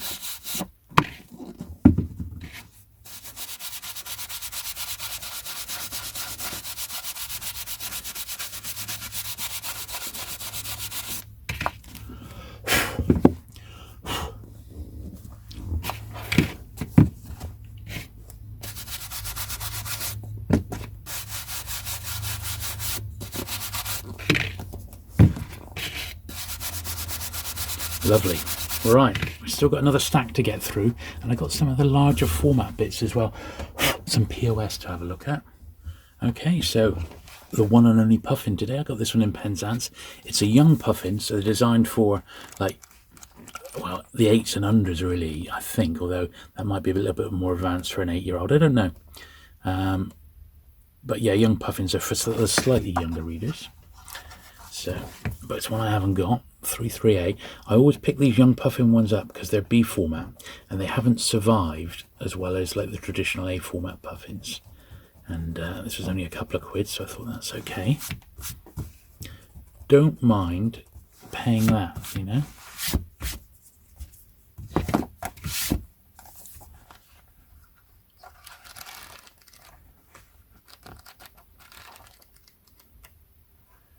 Yeah. That's nice. Didn't quite get all the pencil out there. Can't get the staff here. This was nice. This is, I think, a pretty good find. So Keyhole Crime. I think in the UK they did about 100 of these, and are they 70s or early 80s maybe? 1978. First published in Great Britain 1978 by Robert Hale. Australian copyright 1981. This edition published by 81 by Keyhole Crime in London. So I think this is probably the UK paperback first. Look who it's by. Lawrence Block, no less. The Burglar in the Closet. A really nice tight one. It was £1. I couldn't turn it down. I don't intend collecting Keyhole Crime. I can remember my gran reading these. But that is a name and a half, isn't it? So I'd be crazy to leave that one behind. Goodness knows what it goes for. It can't be that difficult to get, I wouldn't have thought, but it's a minter, so you know. A few more science fantasies. We've got a fair few of these, so I picked up the whole lot in the paperback format from Bob in the end. And this is what number is this? It's volume 22, number 65. I'm trying to see what overall number it is. I can't tell you. I'd have to check. But it's a nice one. Might be the first one in that format, I'm not sure. It's number 72. But I will, if I can, try and pick up all the New Worlds. This one's actually got a Keith Roberts story in. The Middle Earth. I will try and pick up all the New Worlds, which had this paperback format as well, if I get a chance. This was nice, another one, Nebula Award stories. I might have one of these, but for the price of £1, I didn't want to leave it behind. Yeah, 1970. That's lovely. Very, very nice, interesting jacket on that one there as well, edited by Robert Zeleny. Nebula Award stories. This is an odd door. I must concentrate next time I visit Bob at seeing what door he's got that I might be missing, to fill in a few blanks. But this one I couldn't really remember. I haven't checked to see if it's one that I've got, but it was just £1, so I've picked it up. If it's a double, it can go in my swaps box. And I've got a swaps video coming up quite soon, so look out for that. The Furies, really pleased to get this one. It's the first appearance of the Furies, science fantasy number 74. Got a Keith Roberts jacket as well, with the horrible hornet on a beam there. Whoa, good stuff. It's the first part of it. Great one. This is one I really wanted to get, so just really pleased with this. There we are, and there it is, the start, the Furies, the first of 3 parts.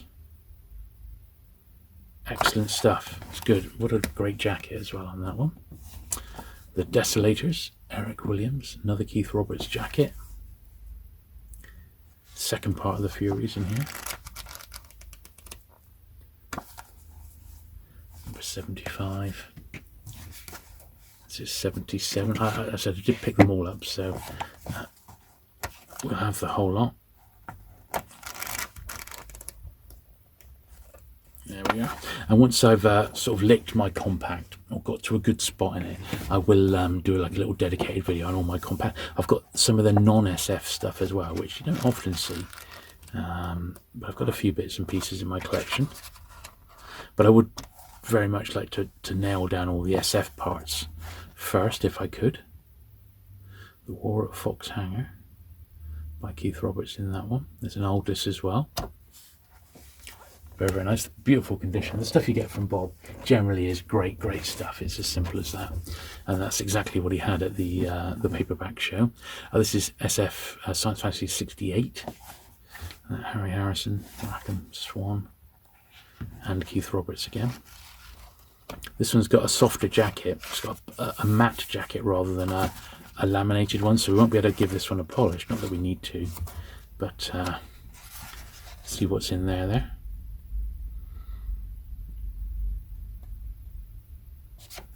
Good stuff. This one's actually in a little bag, number 67. Keep it nice and mint, which it is. Nice and supple, this one. This will be easier to read. Anita, this one by Keith Roberts. It's got Anita in. And Escapism, so 2 by Keith Roberts in this one. So Thomas Burnett Swan, Rudyard Kipling, John Byrne. That's a nice one, isn't it?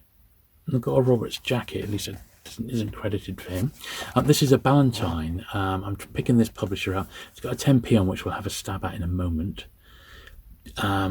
It's a mystery novel, winner of the Edgar Award for the best first mystery novel of the year. So it's Ballantine 331. I've got quite a run of Ballantine. I really like them, actually. One of my favourite American publishers, hands down. I've really started to like them. Now, with this particular one, I've got this 10p, which is in pen, which is not great, but there are a few ways around it. One of them is you put your squirt of your polish on. It's really deep, I have to say, but put a bit of targeted polish on. Leave it just for a few, like a minute or so. And then we use the rubber, believe it or not, directly on the cover of the book to try and lift some of that ink up. If it doesn't get up, it's not going to be the end of the world. So I'm just going to rub it in, and we're just going to see if it makes any difference at all here.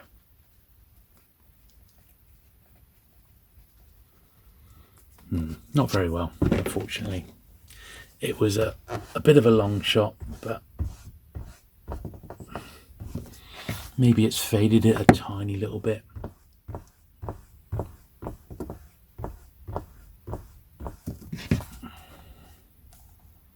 Maybe. I mean, it's not too bad. It really isn't. So we'll have another stab at that when we do the polishing, but it's not too bad. It was about as good as you're going to get on that. But for £1, once again, I didn't mind. The Major. This is an interesting pan. I haven't got a nice tight copy of this one.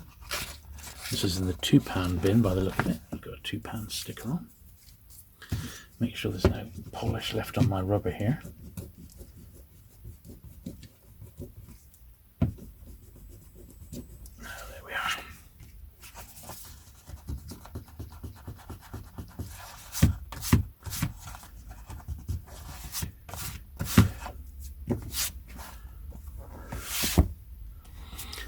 Last few science fantasies now. This is number 76, coming of age day.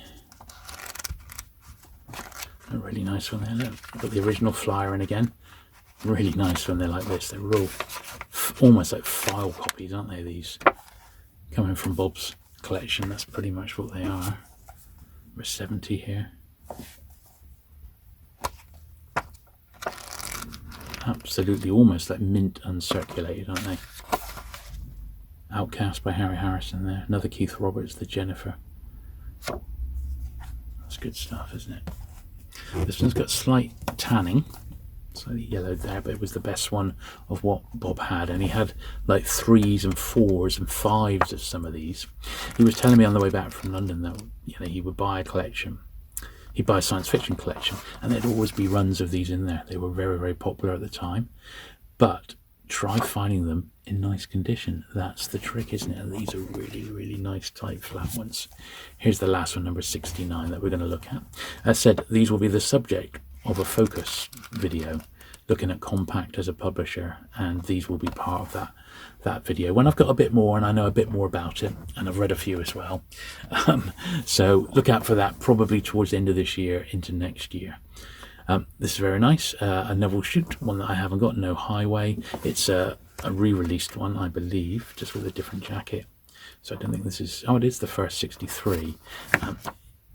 I think it's Hans Helwig cover again, but it looks like his sort of busyness, but I can't see his signature.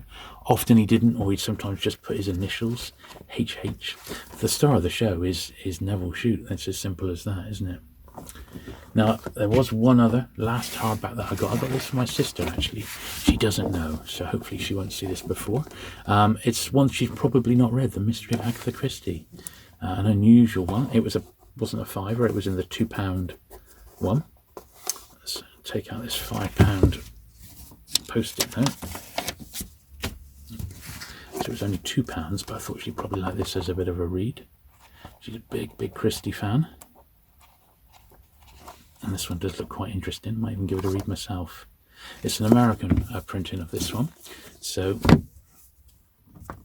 a tiny bit of sticker on the front there by the look of it.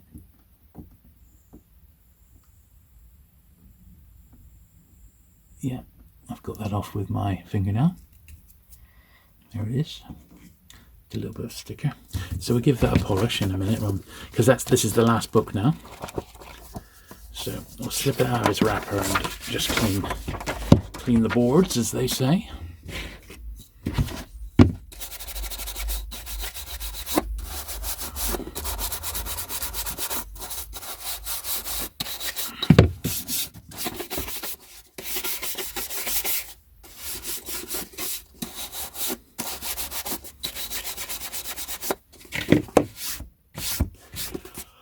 Yeah, there's a bit of dirt and dust on that, but apart from that, internally it's a fine read. It will be fine. Now the wrapper is going to definitely benefit from a polish there. It's certainly aged inside there. When did this actually get published? Was it 70s? 1978. So there you go. Let's just slide him in. Yeah, I think my sister will enjoy reading that. So I shall pass that to her at the weekend, and I might even give it a quick squiz through myself, because it does look quite interesting. It just needs a polish now, and that'll be quite nice. Right, so incredibly, and it's taken a while, but that's all the books that I've picked up over the last sort of 6 weeks. We've cleaned them all as best we can. They all still need a polish, but I have got, and we'll look at these next, I've got 3 bits of sort of larger format items to have a look at, and then we'll get stuck into the polishing. Okay, so just a few of the larger format bits that we got today. This one it's sort of penguin related because it's got a mock penguin cover on it, but it isn't actually anything to do with penguin per se. It's just like a look at more modern authors inside.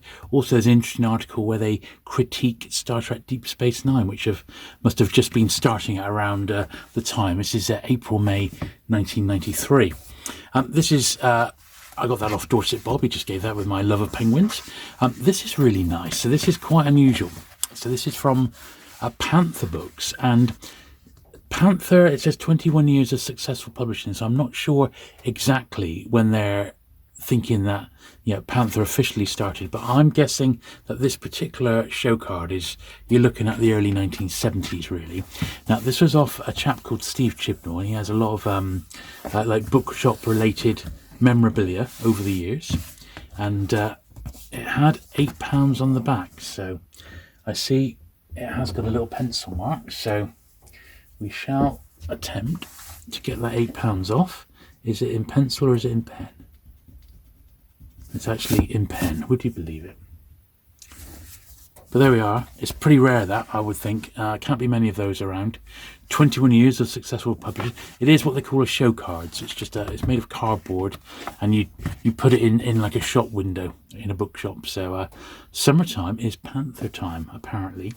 Now, off the same dealer, Steve Chibnall, I got this, which was an original digit. But let's bring it up close. Original digit books order form from like January 1960. Now, it's pretty delicate. It's just a sheet of paper. But he's put it on a backing card, and it's in like a tabloid bag. So I do want to actually get it out, and we want to have a closer look at it outside of the bag. But I think long term, this is not the greatest way to keep this particular item. I don't really want to keep it in that, but it already looks better in my eyes. Obviously, it's going to need flattening out. Now, there's the back side of it as well. I mean, you just don't come across this sort of stuff. This is what a rep would have had. They would have gone to the bookshop and they would have had the list of the titles, and they would have gone, like, the shop would have gone 111, 2, 3, 111, exactly like that. I mean, it is pretty rare, you got to say. So these are the new titles for January the 25th. You could put your name here, name of your supplier. That, I guess, would have been the wholesaler. And look at that, really nice, eh? Really, really nice. What we ought to look for is any rarities here. See if we can see any rarities. I am looking. Obviously, on the front we had the Sergeant Bilko joke book. I don't think that's mega rare, but it is a nice one. It's certainly sought after, isn't it? Popular reprints. I did do a few reprints there. That's interesting. You hardly ever see a digit reprint. And I can't see any mention of Junkie, so maybe Junkie hadn't been published at this point. Yeah, I can't see it in the list there. But look, there was the new one, R316, Sergeant Bilko's joke book. There it is. I forget what number Junkie is. But what a lovely piece that is. I mean, it's going to be difficult to sort of display that. Really, you want it in... You sort of want it in a bag that size, a big tabloid bag, but you don't want any sort of supporting cardboard in it. It's a bit of a tricky one. Look, digit display racks are now available. They carry 72 assorted books. Racks are free. Every half gross of stock to... God, imagine that. A digit rack. A digit display rack. God, that'd be lovely, wouldn't it? That would be lovely. Well, that was the dearest single item I bought at the show, was this particular digit order form here, and it was £25. He gave me a £5 off. I think it's very, very rare and lovely. Really, really pleased with that one. But for the time being, I'm going to have to pop it back in its bag. Right, so a little recap of the items which I'm not actually going to be polishing because they can't. So we've got the lovely 100-page giant there. The Churchill book. We've got the 2 Buildings of England hardbacks. Very, very nice. Really pleased with those. They were nice. We got we've got the 3 Everymans. There they are. The 3 Everyman books. And then we got these older paperbacks, which I've got paper covers, so there's no way these can have any polish near them whatsoever. And the 3 slightly earlier science fantasies. I think that's number 66, 67 and 68. Everything else, though, pretty much can be polished, so let's get on with that. Okay, on to the paperbacks now. Nice fresh bit of cloth. And we shall get polishing. Now, some of these aren't going to need much, others are going to need quite a bit. We'll just have to play it on a book-by-book basis. This one wasn't too bad. I mean, it's not in top shape, but this will make a difference, that's for certain.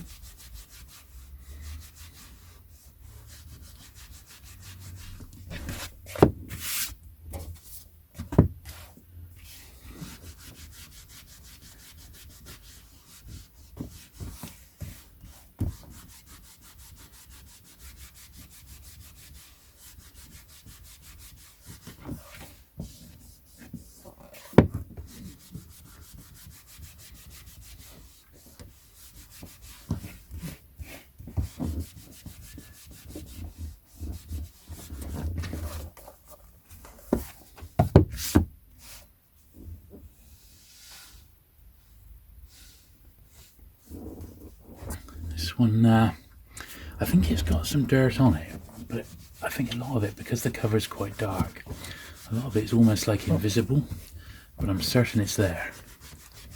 You can just sort of tell, you know. But you never want to overdo it with these things, you know, because that could cause more damage than it's actually taking off. But if a book's particularly dirty, and this one was a bit on the grubby side, doing what we're doing can make quite a difference.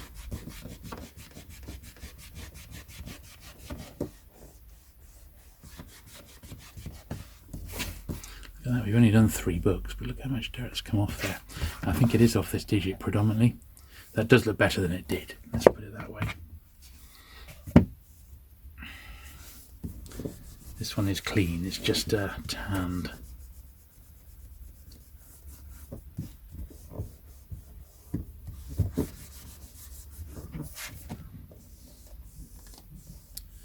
It's caught a little bit of the sun. The Bantam paperbacks do tend to be like that, to be honest.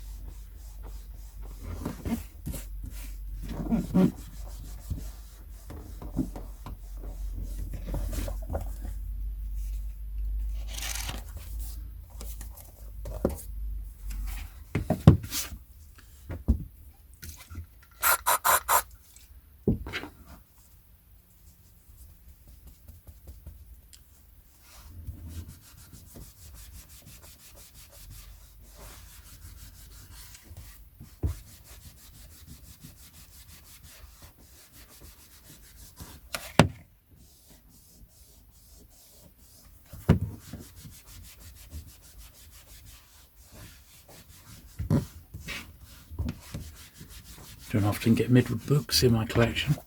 Very, very rare. And who'd have thought one would have turned up in Honiton of all places, you know?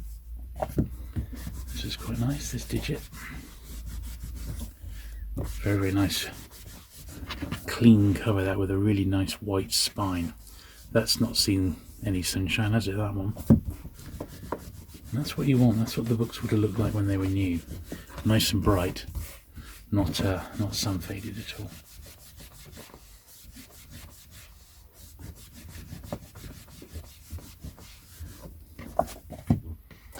Yeah.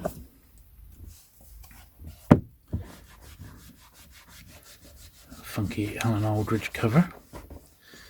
I haven't got that many left to get in Penguin, and I shall do a dedicated video on the Penguin book covers of Alan Aldridge. I've almost got them all. I could do one now because I've got, you know, photos and scans of them all, but it's not the same as having the actual books as it is. So.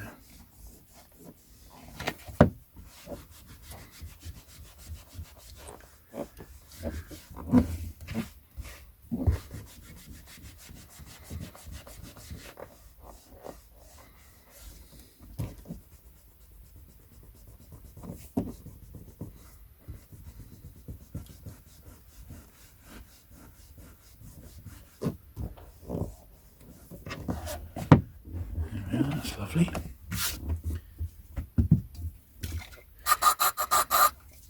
So what I'll do, I shall work my way around this cloth here until all the books have been cleaned.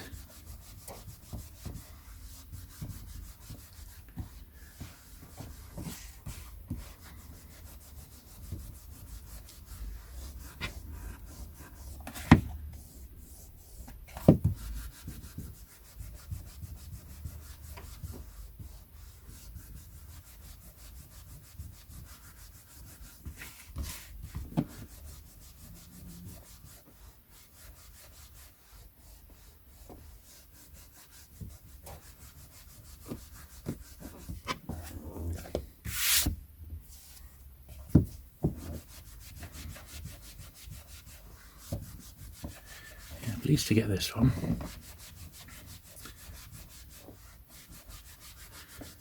Nice pan first. Bean.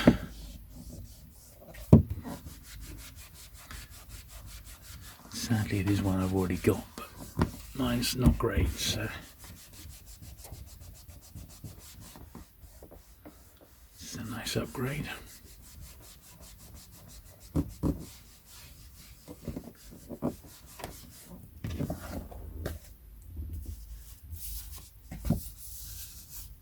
That one, in actual fact, has got the matte cover. I can't actually clean that one, so that slipped through quality control.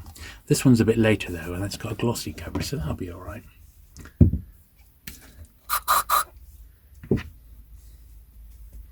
That's the best bet. If in doubt, leave it out. That's the best way. If you're not sure, just don't do it, because you can't like repair it once it's been done. So.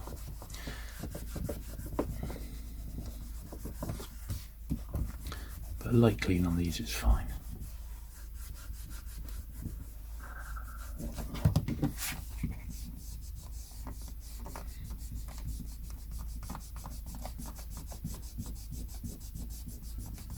Hard to tell if this is sun or if it's nicotine. Looks like it was sun. Nicotine would have come up bright yellow, or you know, a horrible yellow on the cloth.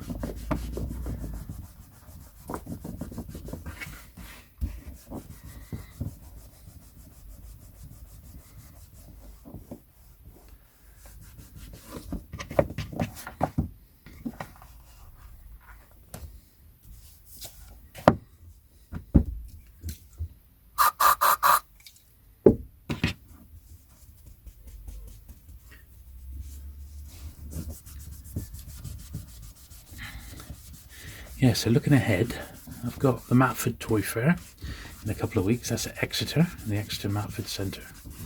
So we've got that coming up. And then I think I can like draw a breath and go, whew, that's a load of stuff that I've had on sorted. My next sort of book trip is to Morris at Zardos, so I'm going to try and go along with my friend Steve, the outlaw bookseller, and take another tour through Morris's stuff. It's been quite a while now since we've last visited, and I'm ready for another trawl.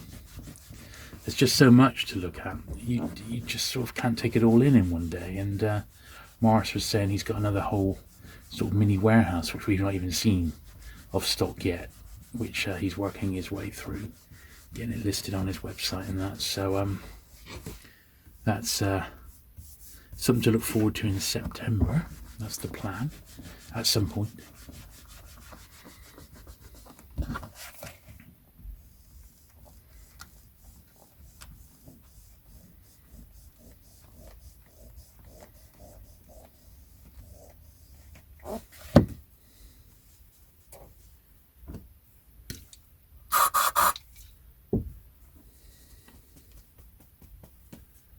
The trick with this is you don't want to be rubbing dirt back onto the books, do you? So you have to keep using different bits of the cloth. But overall the cloth gets sort of impregnated and it gets a bit damp, and it makes the cleaning job easier. But some of these were a bit borderline, so because they were from the pound book, so you expect them to need a little bit of extra cleaning like that one did. But he's come up all right. This one's relatively clean anyway, so I'm not going to bother putting any more polish on.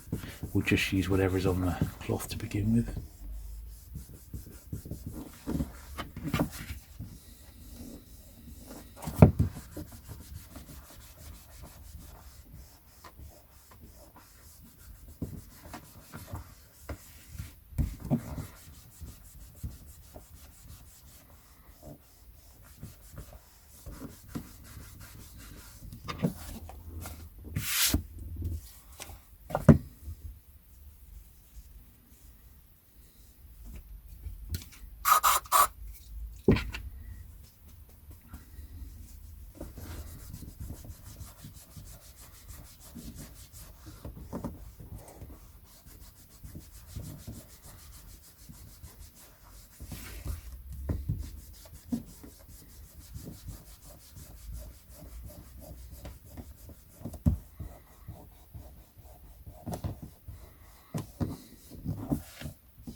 This one was the highly reflective cover. We can go straight on, neat as it were. This is like a sheet of plastic covering this book. And it doesn't need a good polish because it's got that white cover. It shows up any little marks. However, I'm confident it's going to come up really, really nice.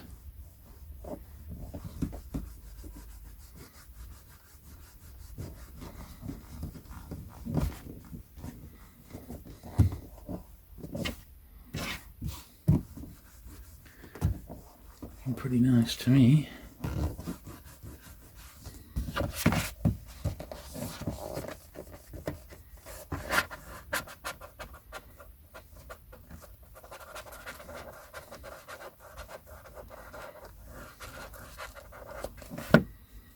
Wow.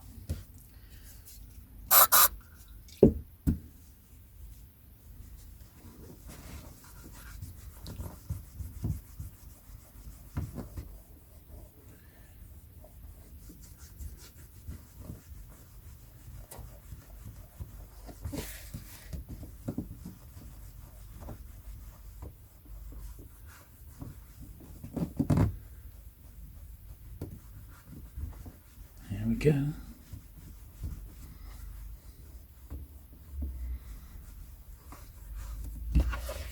That, I think you'll agree, has made quite a difference to that one.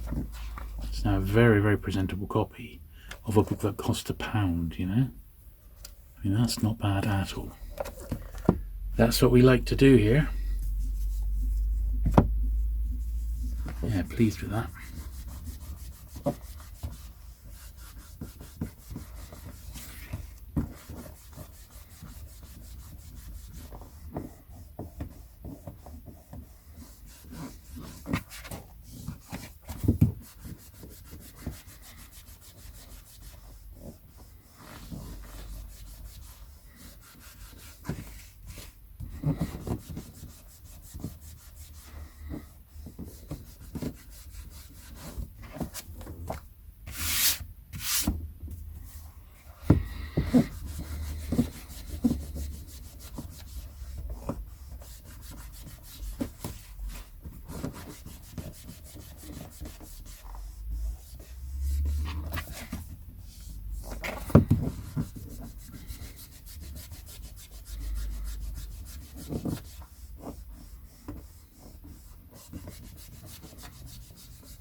Nice that.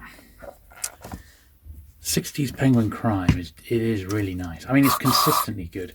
You can see why people just collect the crime titles, because they are really, really great. They really are.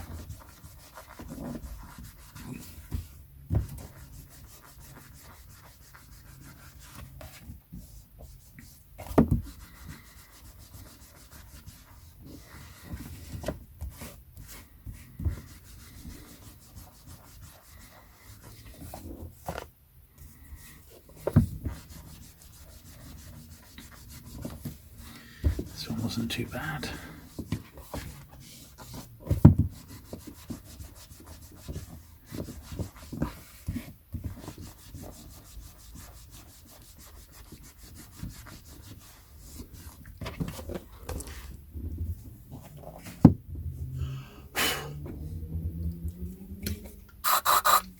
I think this one goes for cover of the day, this one, Hot House.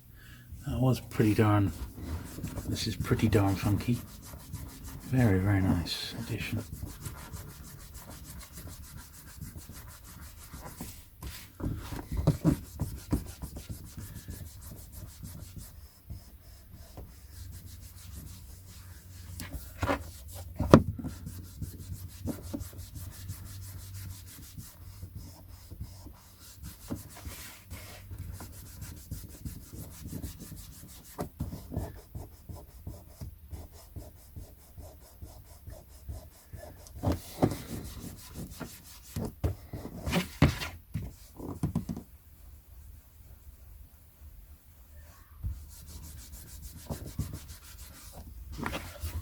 Yeah, that's really nice, that one. I'd love to know who the cover artist is. If anyone knows, do please give a shout down below. It's a very specific edition. It's the 1965 edition, but it looks like it was 64, then reprinted in 65, and I've got like the third printing of it, so I don't know if the first had a different jacket or not, because I haven't got it. But definitely very nice, indeed. Okay, cracking on with Mr. Colin Wilson. I think we're doing a pretty good job here. All told. Yeah, before the summer is out, I'd certainly like to get to do an away day, as it were.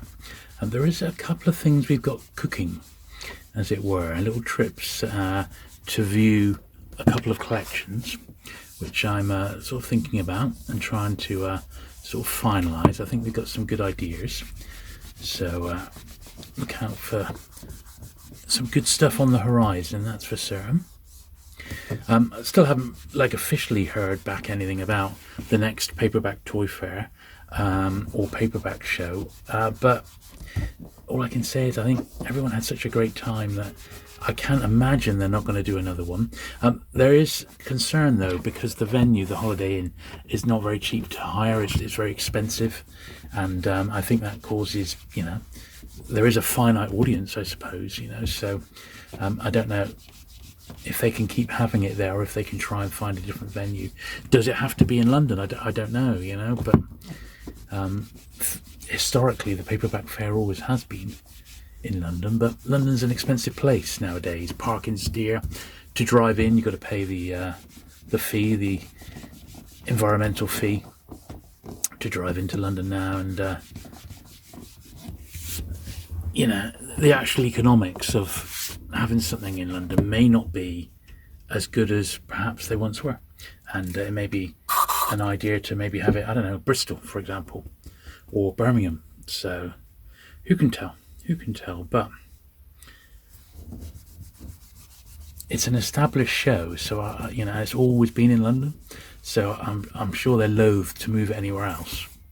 But it may be that economics just force the show to go to a different place.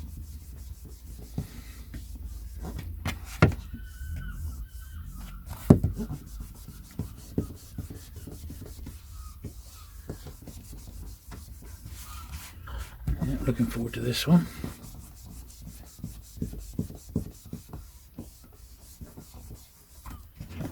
Should be good. Yeah, should be good. Oh, and this one also coming with me for a bit of holiday reading. I said I got a really, really mint one in my main penguin collection, but this is going to be very nice as a reader.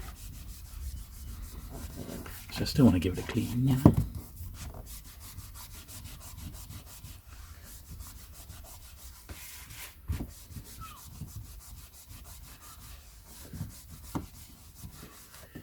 I think in America, all the first three, or the Death Road 1, 2 and 3 all came out by different publishers, in paperback. It's weird.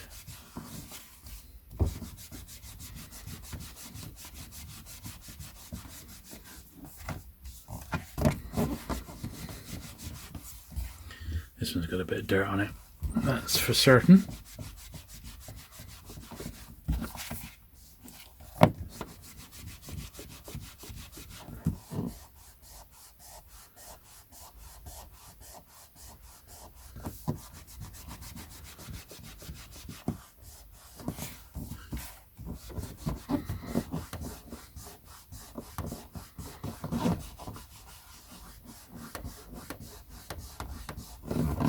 I don't think we've done bad. We've got quite a bit of that up, actually. It's sort of lost its luster, that particular one. Look at the dirt we've got off. Move to a fresh spot again.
Time for a fresh bit of cloth.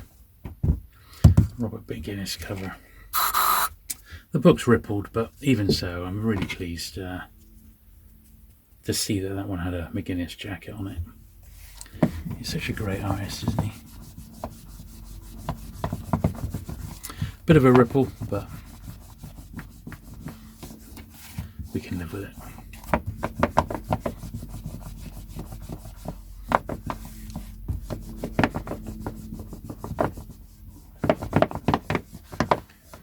That's really not in bad nick.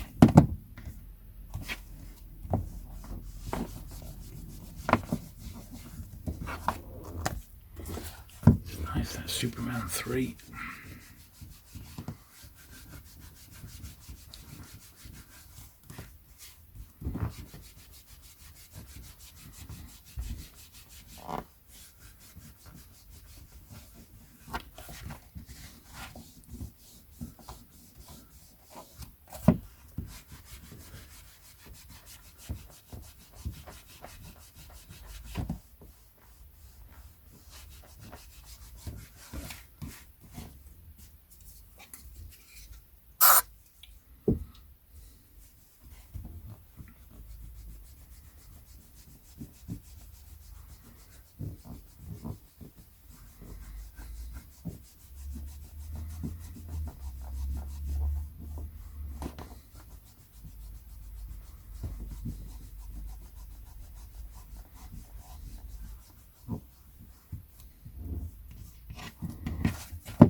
That's nicotine, look. Clearly off that yellow in spine there. Wow. You see it now and again. It's either some fading or nicotine, and this one was unfortunately nicotine. The copy's absolutely immaculate, but it's just come from someone who smoked back in the day. I mean, Christ, it was the 1960s. You were weird if you didn't smoke, to be honest, but it's actually lightened up quite nicely, that. But I bet when we look at this, we'll see another load of yellow. Look at that. That stripe of nicotine there coming off. Incredible, isn't it? But it has lightened the book up, which is the main thing. But that just shows what it can be like sometimes. You don't often get it with 60s books, but you do get it with the stuff from, the 1930s and the 1940s, which, smoking was everywhere then, wasn't it? And of course, people had coal fires, so the soot from a fire would end up getting on the spines over a period of time,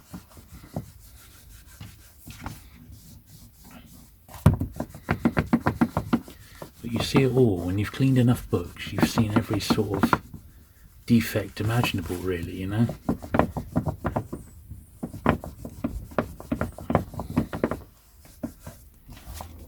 But these ones you have to tread carefully, I feel. As I said, you just don't want to cause more damage than you're actually fixing. That would be bad news.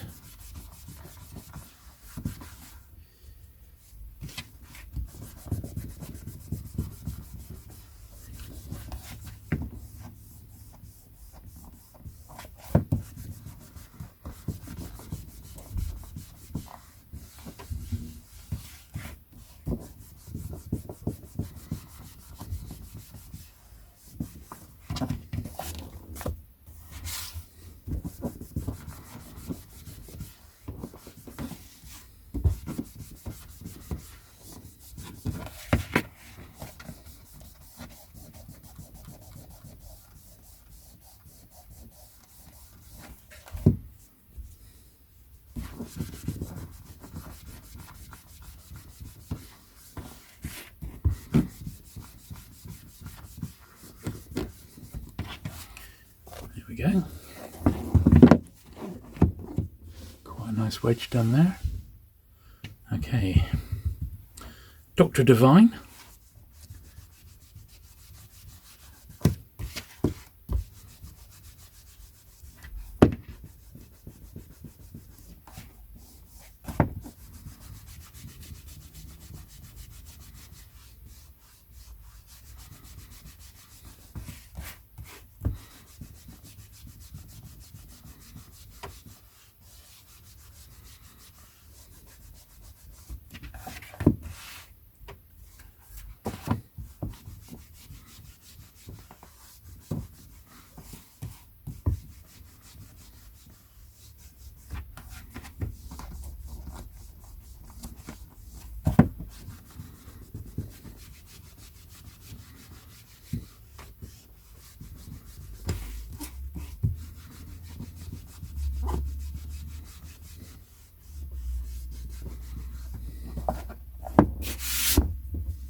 nice Agatha Christie.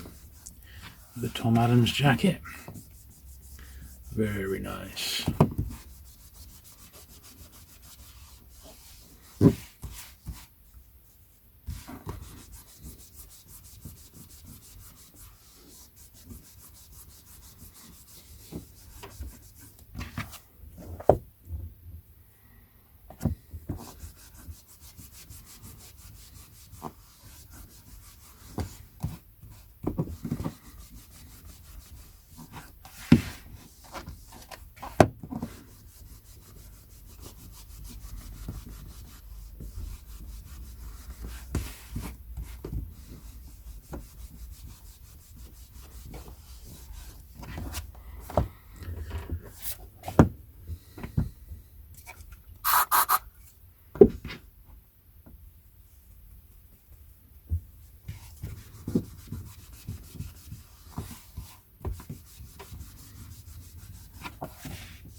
Very nice jacket on that halfway house. We need a fresh bit of cloth.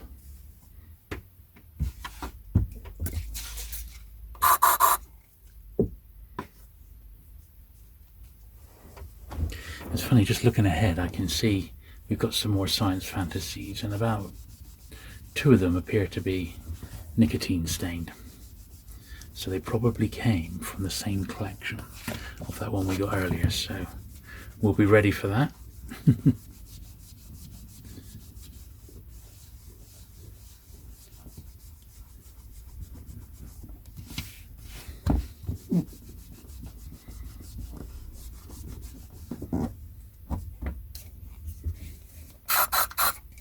It's got a little mark on the back there, I don't know if you can see it, but like a little spot. So put a bit of attendance to it, see if it does the trick.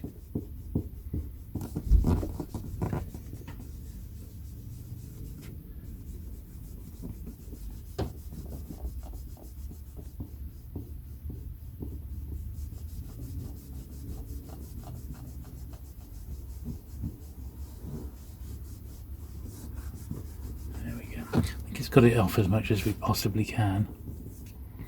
Not quite sure what it was, just a little mark of some sort.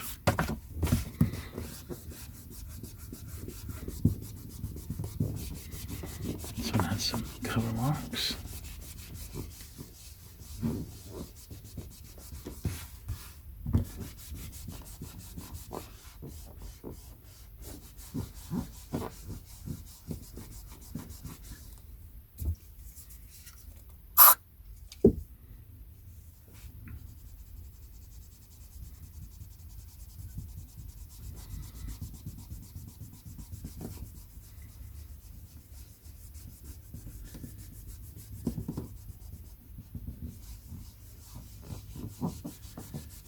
Not too bad. Oh. Put a bit of vigorous scrub in there. That's certainly better than what it was, but not perfect. But not too bad.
Lovely. I'm getting through these now.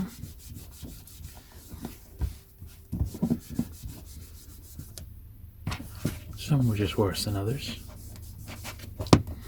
which is normal. We have got a couple of slightly trickier ones coming up, mind you, but we'll see how we get on.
One's come up nicely.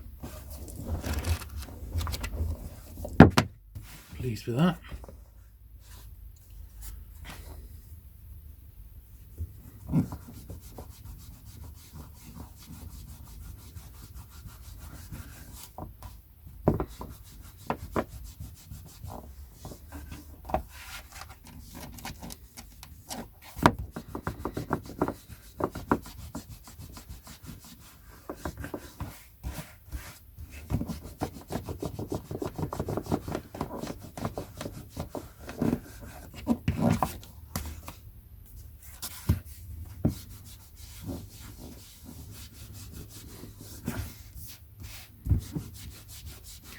Didn't want to leave this one behind just for the sake of £1. It was, even if it's just a bit of a filler for now, you know.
There we are.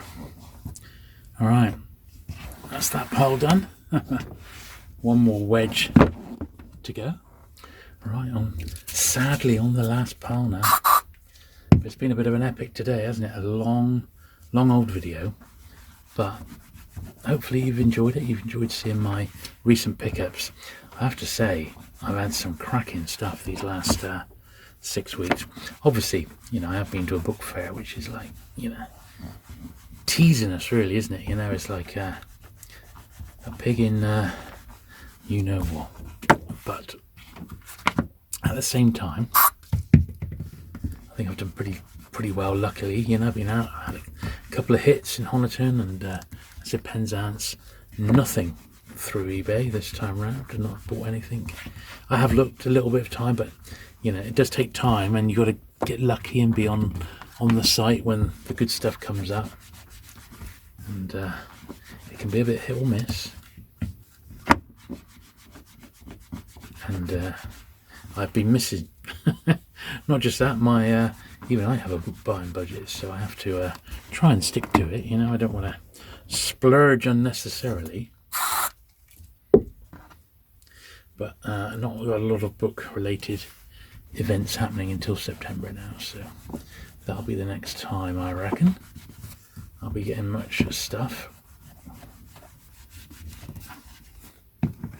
So this will be my last book haul for a little bit of time.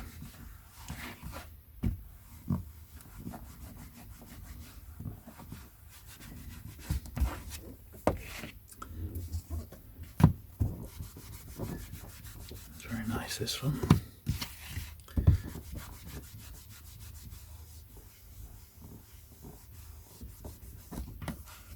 Yeah. A reprint, but a very, very nice reprint. And for the money, I mean, Christ almighty.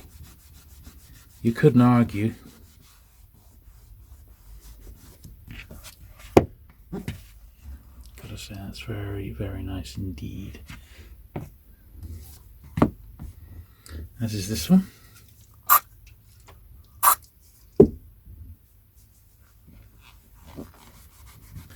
Nice little dell.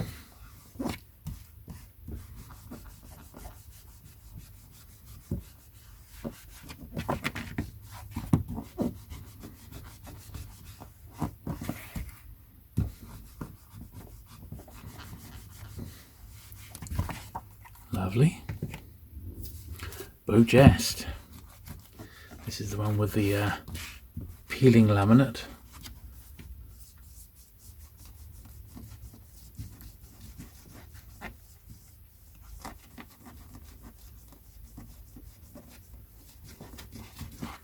Looks a bit better on the spine, doesn't it? Got an awful lot of rubbish off that.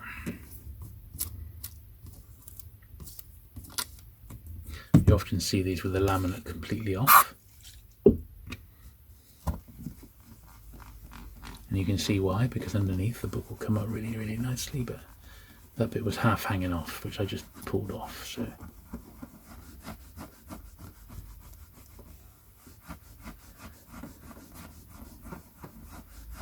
There we are.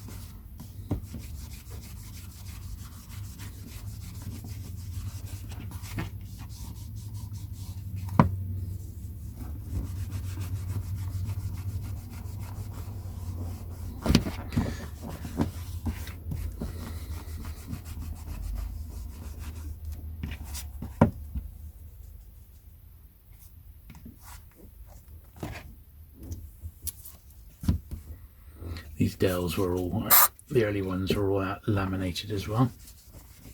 So if the lamination's in good order, they make them very easy to clean. If it's starting to peel off, which they often are, they're a bit harder then.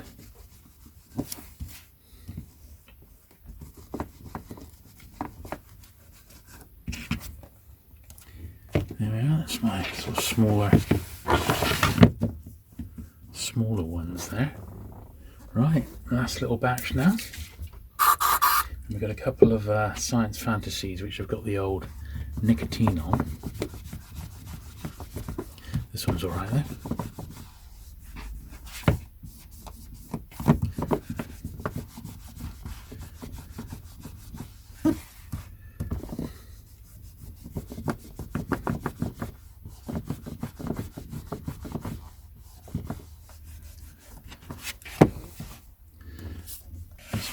My Lawrence block.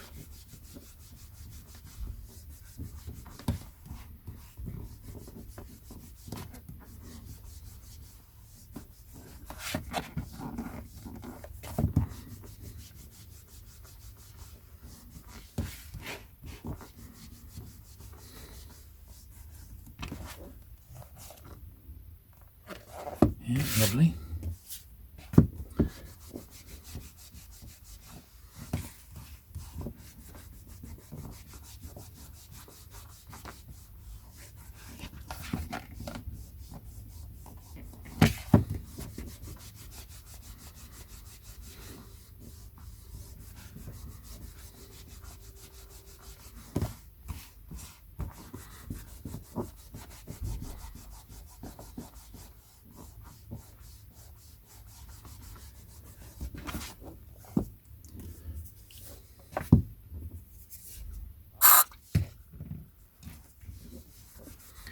Yes, I hope you've enjoyed looking through all these in a bit more detail than my little quick haul after the London Paperback show.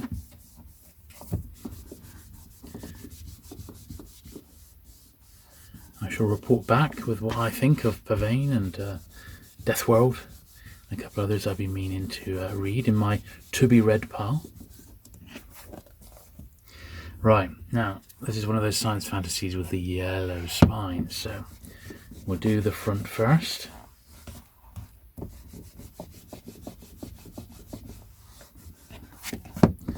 And the back.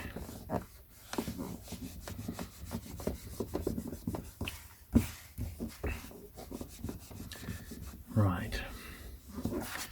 Okay, now we get a fresh bit of cloth. There we are, look. Bit of polish dabbed in so it's not that raw. Okay, let's see what we can do.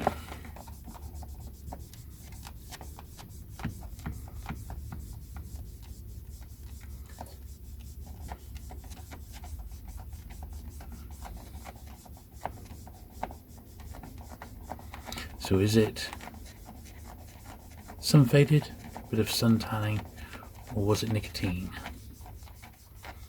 To me it looked like nicotine.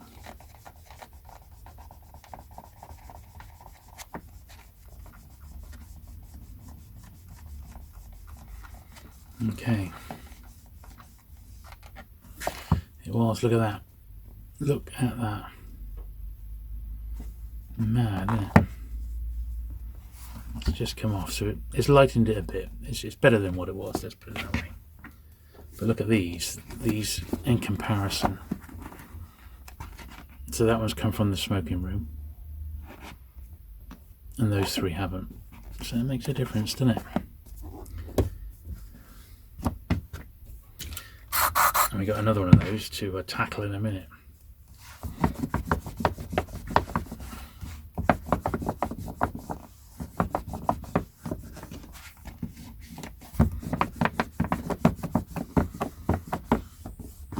Another one with a ripple.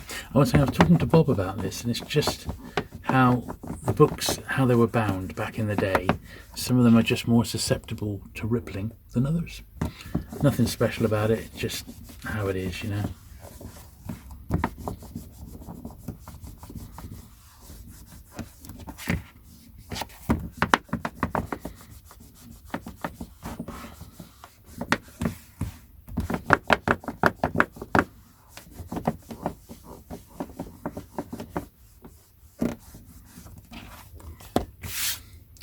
Favourite cover of them all was this one. Please have a nice copy of this one.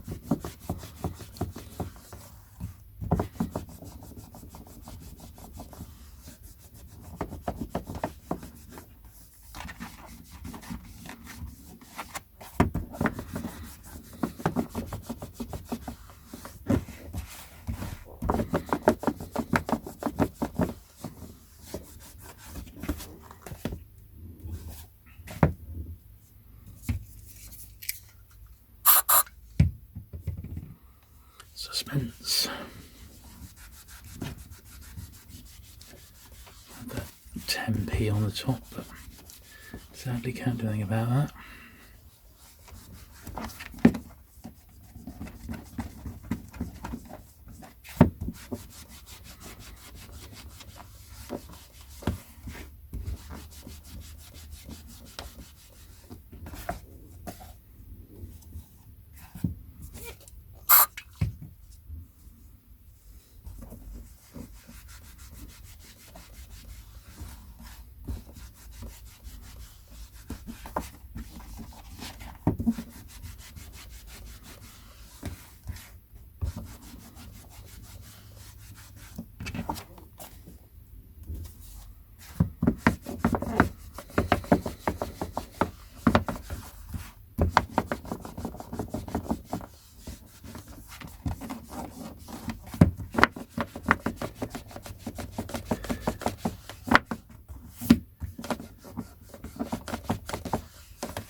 try and use as little polish as possible on these ones.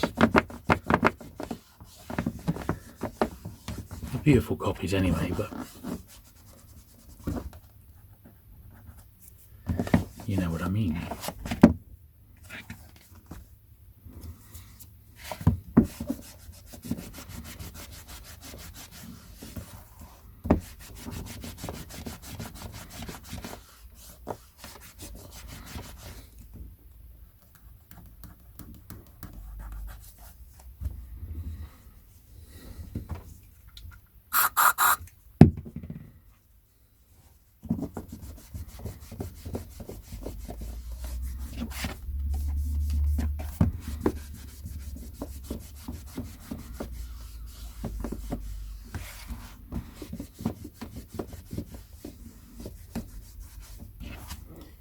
There we go.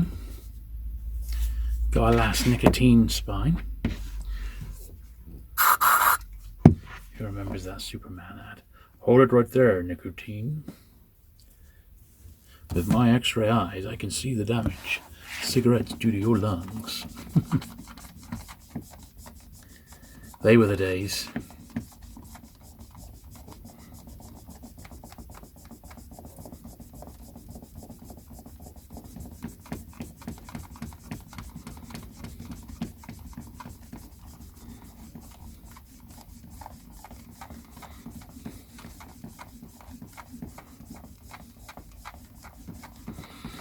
Ready for the reveal? Oh, not too bad that one, it's that bit there. So, well, we've seen worse, haven't we? We've seen worse. I remember one collection of paperbacks I bought from a book rep, and he was an incredibly heavy smoker. And in fact, that's what ultimately killed him.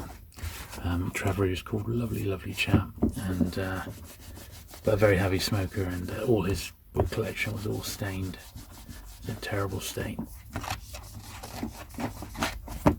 Really ruined.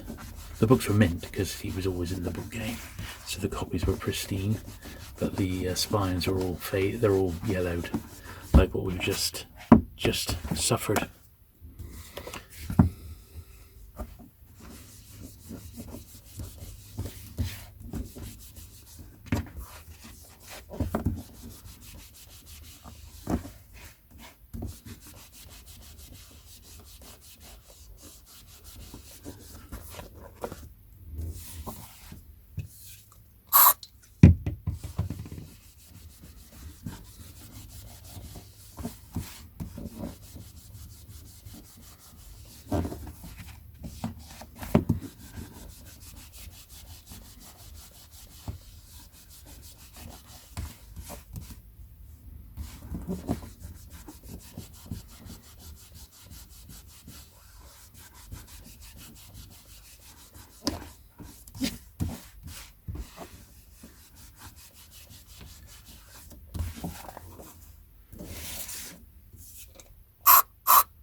Well, there we go. That was it, the last book. So I hope you have enjoyed today's video. I've certainly enjoyed going through these. It's been brilliant looking at my recent finds. If you have enjoyed the video, do please give it that thumbs up. Do please hit the subscribe button if you've not already for regular vintage paperback content, and I shall look forward to seeing you again very soon. Bye.